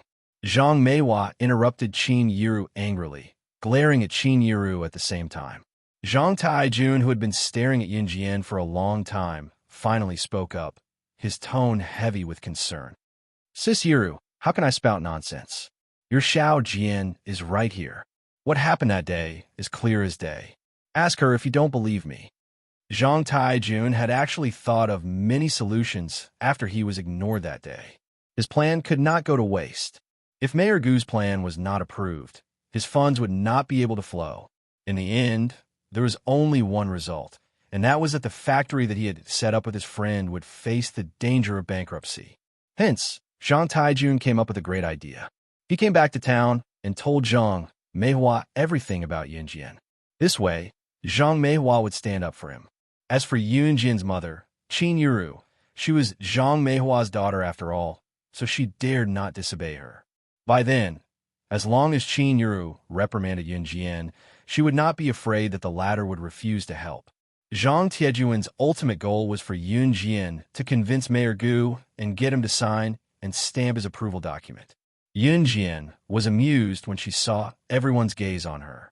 How could she not see through Zhang Taijun and Zhang Meihua's plan? In spite of it, Yun Jian was not flustered. Since she could do it, she naturally had a way to solve it. She looked at everyone coldly and her red lips curled up. That's right, I know Mayor Gu. After a pause, Yun Jian held back. She glanced sideways at everyone before looking at Qin Yuru and explained, lying smoothly, I bought the store on behalf of Mayor Gu. The money belongs to him too. It's inconvenient for him to show up, so I helped him bid for the store. When Yun Jian said that, Zhang Meihua's gaze on Yun Jian turned colder. She had thought that the money belonged to Yun Jian. If the money belonged to Yun Jian, no matter where it came from, it was reasonable that Yun Jian should be filial piety toward her, as she was her grandmother. If Yun Jian was rich, Zhang Meihua's attitude toward her in the future would definitely improve. Yin to her. Now that Yun Jian had said so, everyone actually believed her. After all, she was just a student. How could she have more than 10 million yuan? However, Zhang Meihua did not intend to let go. Even if Yun Jian did not have money, she still knew Mayor Gu. Thus, Zhang Meihua immediately pointed at Yun Jian and ordered her aggressively. Since you know Mayor Gu, how could you smear your uncle's reputation? Your uncle has always treated your family well. Since the matter has been explained clearly, you should quickly contact Mayor Gu to help your uncle. Then this matter will be over. Zhang Meihua's tone sounded as if Yun Jian had done something wrong and had to make up for it. Yun Jian suddenly felt that it was laughable. Her explanation was meant for Qin Yuru, but they actually thought that she was explaining to everyone. Why should I help you? Because when my mother left the Yun family and had nowhere to go, as her family, you did not say a word and did not care about her life or death. Or because you came to collect debts from my mother when she was injured and hospitalized, because you were afraid that she would not be able to repay them. Yun Jian suddenly narrowed her eyes and pointed out Zhang Meihua's and the others' evil deeds. At the same time, her aura suddenly changed, and a sinister chill assaulted everyone's hearts. Chapter 157. Hearing Yun Jian's blatant words, everyone was stunned. They did not expect her to actually say it. In fact, everyone knew what they were talking about, but Qin Yuru would never say such things in front of her elders. Even when her family was so unbearable, Qin Yuru tolerated it as much as she could. Now that her daughter had pointed it out so blatantly, Qin Yuru felt a stinging sensation in her nose for some reason. Recalling the suffering she had gone through all these years and the indifference of her family, tears pooled in her eyes. As her tears fell uncontrollably, Qin Yuru turned around in a fluster with her back facing everyone and wiped her tears. There was silence. She thought about how she would have died long ago if she did not have Qin Yuru and Xiao Jian. Yun Jian did not say anything as she rubbed Qin Yuru's back to comfort her. In spite of it, Yun Jian did not think that she was wrong. If she did not say these things out loud, they might become the source of Qin Yuru's pain for the rest of her life. She might become Zhang Meihua and the rest's exploitation machine for the rest of her life. She knew that she had never experienced human nature and did not know how to face it, but this was the only thing she would not admit. If they showed weakness to Zhang Meihua and the rest, it would mean that they could be so weak. This was not an outcome that Yun Jian could tolerate. Zhang Meihua and the rest were stunned as well. Zhang Meihua froze not because she was ashamed or remorseful. It was because it was the truth, but it was not something to be happy about when it came from someone else's mouth. Hence, Zhang Meihua slapped the table even more angrily and shouted at Yun Jian, "Because I gave birth to your mother. She's a piece of flesh that fell from my womb. Without me, your mother won't exist. You won't be born either. So you have to listen to me." Zhang Meihua did not say it out loud, but everyone else had added it in their minds. As she spoke, Zhang Meihua even swept away the chicken feathers on the table and knocked them on the table. She then reprimanded Qin Yuru. "Qin Yuru, look at your daughter, siding with an outsider. You're still spouting nonsense." After saying this, Zhang Meihua completely ignored Qin Yuru's tear-stained face. She even criticized Yun Jian in front of Qin Yuru. "Your daughter is so petty and unfilial. She's already like this at such a young age. What can a person like her do when she grows up?" Zhang Meihua was indeed embarrassed from anger today. Zhang Meihua was a person who cared a lot about her reputation. Now that Yun Jian had revealed such a blatant truth in front of everyone, she naturally couldn't hold back her anger. After Zhang Meihua said this, Qin Junlan, who was beside her, chimed in. It was really one answering and one singing. Qin Laiqian and the others were also on Zhang Meihua's side. Actually, Yunjian's grandfather had passed away a few years ago due to illness. At that time, Yunjian was still very young. In Yunjian's memory, her grandfather was very good to Qin Yiru, and even more so to the original Yunjian. Sometimes, he would even secretly give all his hard-earned wages to Qin Yiru to subsidize her family's expenses. Of course, these things were hidden from Zhang Meihua. Later on, her grandfather, Qin Yiru, passed away. There was no one in the family who could support Qin Yiru anymore. Therefore, Qin Yiru rarely returned to her parents' home. Even after leaving the Yun family, she was unwilling to return to her parents' home. Instead, she chose to leave Xinjiang town with her child to seek refuge with her old friends. I don't need someone like you to judge whether I'm successful or not. Old hag, if you dare to say another word, I guarantee that you won't see the sun tomorrow. After comforting Qin Yiru, Yunjian turned around and stared sharply at Zhang Meihua and the others. Yunjian's eyes turned a strange dark red. She looked like a murderous demon. Qin Junlan, who was standing beside Zhang Meihua, felt her eyelids twitch when she saw Yunjian like this. Her! Qin Junlan was suddenly reminded of how Yunjian had smashed a wooden stool in front of her in the hospital and how she had helped everyone dodge the sniper's bullet in the hotel. She pointed at Yunjian and screamed at the top of her lungs, because Yunjian's gaze was just as terrifying as hers back then. What are you screaming for? Zhang Meihua's tone was obviously weaker when she spoke to Qin Junlan, but she still reprimanded her for screaming. Zhang Meihua even grumbled in her heart. Yunjian only gave them a look. Look, do they have to be so scared? No matter what, Yunjian was just a child.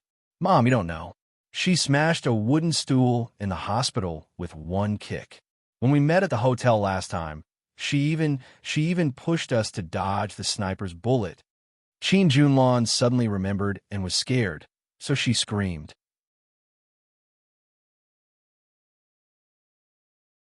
Chapter 158.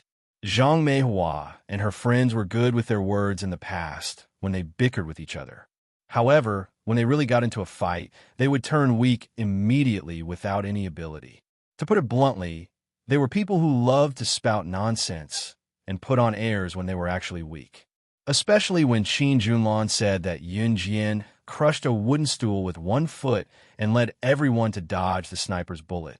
Zhang Meihua and her friends could not help shuddering just from listening to it. To them, it was as miraculous as a group of sows flying in the sky. Since it came from Qin Junlan, Zhang Meihua and the rest did not doubt the authenticity of her words. Therefore, all of them stared at Yunjian in fear as if they were trying to see through Yunjian. Since you said that I'm petty and unfilial, I'll do as you say today. How about I break your necks one by one right now? Seeing how fearful these people were of her after hearing what she said, Yunjian changed her strategy as a faint voice came from her throat. Of course, she would not really break all of their necks. Even if she wanted to, Qin Yiru would probably not watch her do it. They were her family after all. Even if she abandoned everything, and no matter how disgusting these people were, the blood relationship could not be severed. As expected, after Yunjian spoke, Qin Yiru, who had been quietly wiping her tears, cried out, Xiao Jian, don't. Murder was illegal, not to mention that these people were related to her by blood. No matter how bad it was, Qin Yiru did not wish to see such an extreme scene happen.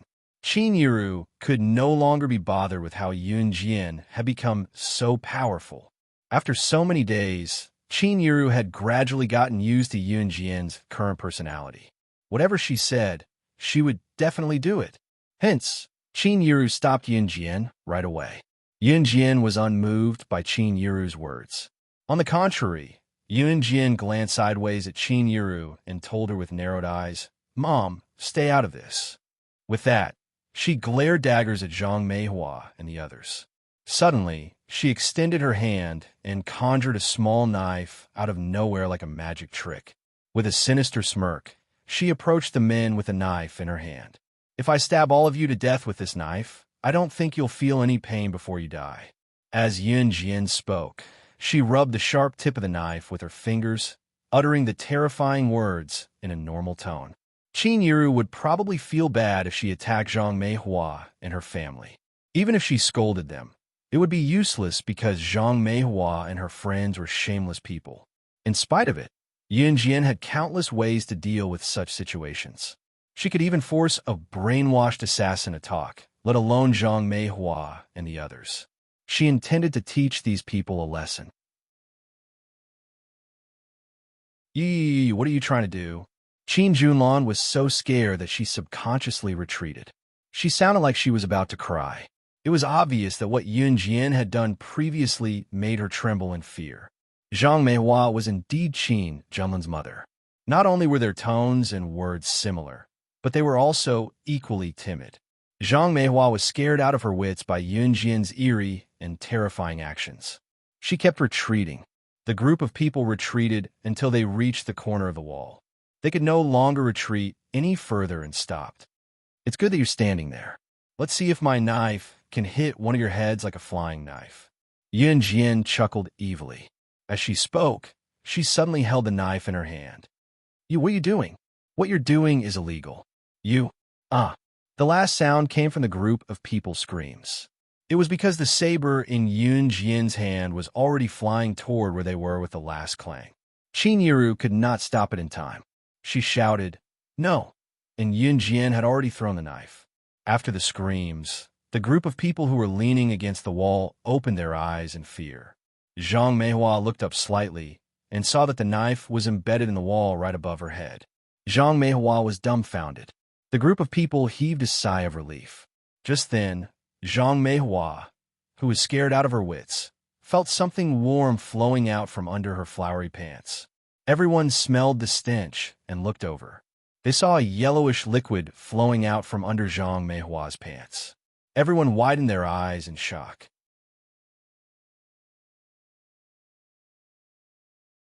Chapter 159. TSK Tisk. When Yunjian saw this scene, she held her chin with her hand and sighed. Her goal was to scare them so that they would not dare to cause trouble for Qin Yiru in the future. However, he didn't expect Zhang Meihua to be so aggressive and fearless all the time. She only teased them a little, and Zhang Meihua was so scared that she peed her pants. Really, you can't judge a book by its cover. Let me tell you, if today's incident happens again, Yunjian glanced at the people who were paralyzed with fear. She paused and continued. "If it happens again, this knife will pierce through your heads. I, Yunjian, am a woman of my words. If you don't believe me, wipe your heads clean and wait for me." Yunjian realized that ever since she was reborn, she had done a lot of threatening and frightening things. If this had happened in her previous life, the group of people in front of her would have turned into corpses. However, her identity was different now, and her situation was different. More importantly, she had her mother and brother. Especially in a society ruled by law, killing people was illegal.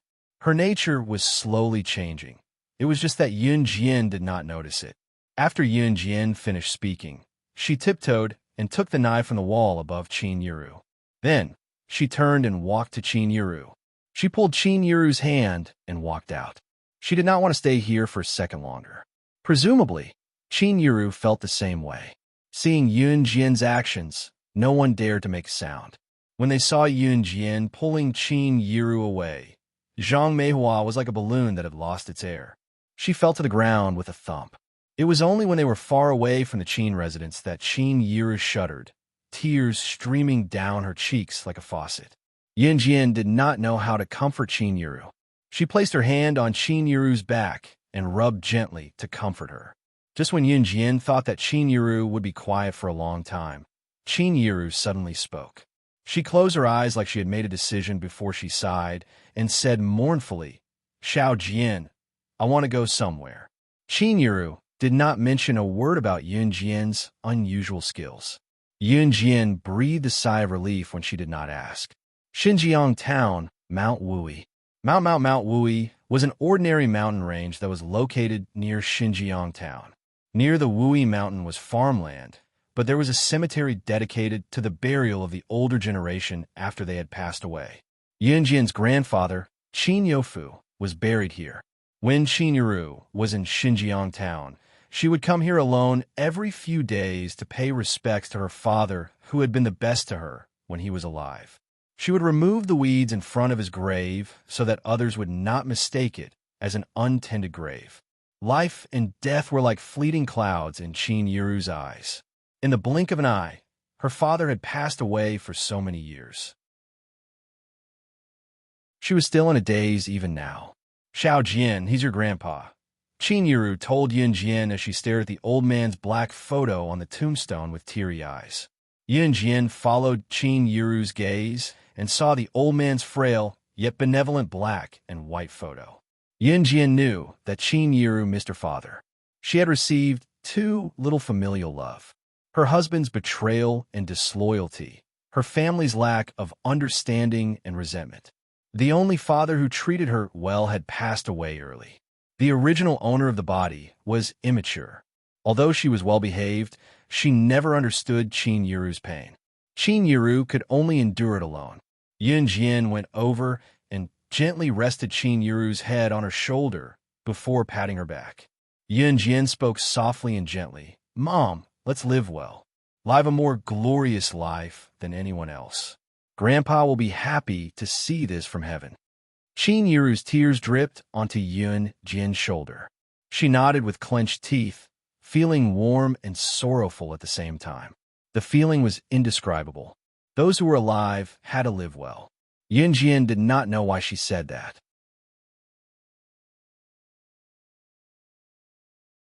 Chapter 160. Before leaving Mount Wui and returning to Longmen City, Yun Jian went to Lu Fian's house. Her return to Xinjiang town this time was unexpected, but since she was back, Yun Jian went to visit Lu Fian as well. It did not take long before she boarded the bus back to Longmen City. When Li Xiangyi, Wu Kuwei, and when Rui's basketball team heard that Yun Jian had returned to Xinjiang town, they abandoned their ongoing basketball match and rushed to Lu Fian's house. It was a pity that Yun Jian had already returned to Longmen City. After spending a weekend at home, Yun Jian was about to go to school with her backpack when she saw a tall and muscular man standing in front of her when she exited the villa. The man was standing with his body turned to the side. His face was rather handsome from the side, but there was a hint of gentleness between his brows. Yun Jian recognized him immediately. He was none other than CE's subordinate, the calm man named Immerse. Senator. Speaking of CE, Yun Jian had not seen him since CE left due to an emergency during the banquet in Country M. She was slightly taken aback when she saw CE's subordinate, but she went over anyway. "Miss Yun," Immerse called out to Yun Jian politely, a respectful expression on his handsome face. Yun Jian turned to look at Immerse with her backpack slung over her shoulder. She smiled. "Is something the matter? Young master asked me to pass this to you." Immerse did not explain further as he fished out an envelope from his pocket and passed it to Yun Jian. His gaze was dark. After Yun Jian took the envelope, he continued, "Young master said that you'll understand after reading this." After saying that, Immerse took 2 steps back, turned around, and left. He was only here to deliver the letter. Yun Jian was baffled. She extended her slender fingers to open the envelope swiftly and pulled out a note from it. Reading the note, Yun Jian lowered her gaze and grinned all of a sudden. As expected, the old guys from the Kosha mercenaries couldn't sit still anymore. They even extended their influence to the Enhan organization. However, Yun Jian didn't know why CE had told her that these old men wanted to work with Enhan. Did CE notice that he was the boss of the Kosha mercenaries? Now, Yun Jian had basically confirmed CE's identity. Who else could CE be able to make Xue Ying, one of the 4 leaders of the Enhan organization, his subordinate other than the leader of the organization? Yun Jian was not surprised because she was an agent trained by the Enhan organization. She had some understanding of the Enhan organization. For example, the leader of Enhan was a young man. She had always known about this, although she didn't know who it was. Other than that, she couldn't find any other relevant information, even in her past life. She just didn't expect C.E. to be the leader of an Han organization. It was obvious that C.E. did not plan to hide his identity from Yunjian since he admitted that Xue Ying was his subordinate in front of her. Yunjian could not wrap her head around it. When Yunjian returned to school after the weekend self-study session, a girl rushed into the classroom just as she placed her bag on the table. This person was none other than Chun Sinny, who had a carefree personality and was never overcautious. Since the kidnapping incident, Chun Sinny had completely recovered. She ran to Yunjian and held up a form in her hand with a chuckle, telling Yunjian, "Ha ha ha, Jian, did you know? I heard from the English teacher in the office just now that some of the top students from D Senior High School are going to be sent to a foreign school for a week as foreign exchange students. Our school has 5 spots, and they've all been allocated to Year 3 students. I've been selected too. Your results are so good that you're already a candidate. This means that we can go abroad for further studies together." Chun Sinny shook Yunjian's hand excitedly, overjoyed. Chun Sinny was the English class representative. Her results were decent, but there were many others who were better than her. Nevertheless, it was a surprise that she was selected this time due to her high level of English. Yunjian did not express any joy or worry about the sudden news. When she heard that the students from D Senior High School were going as well, she could not help raising a brow.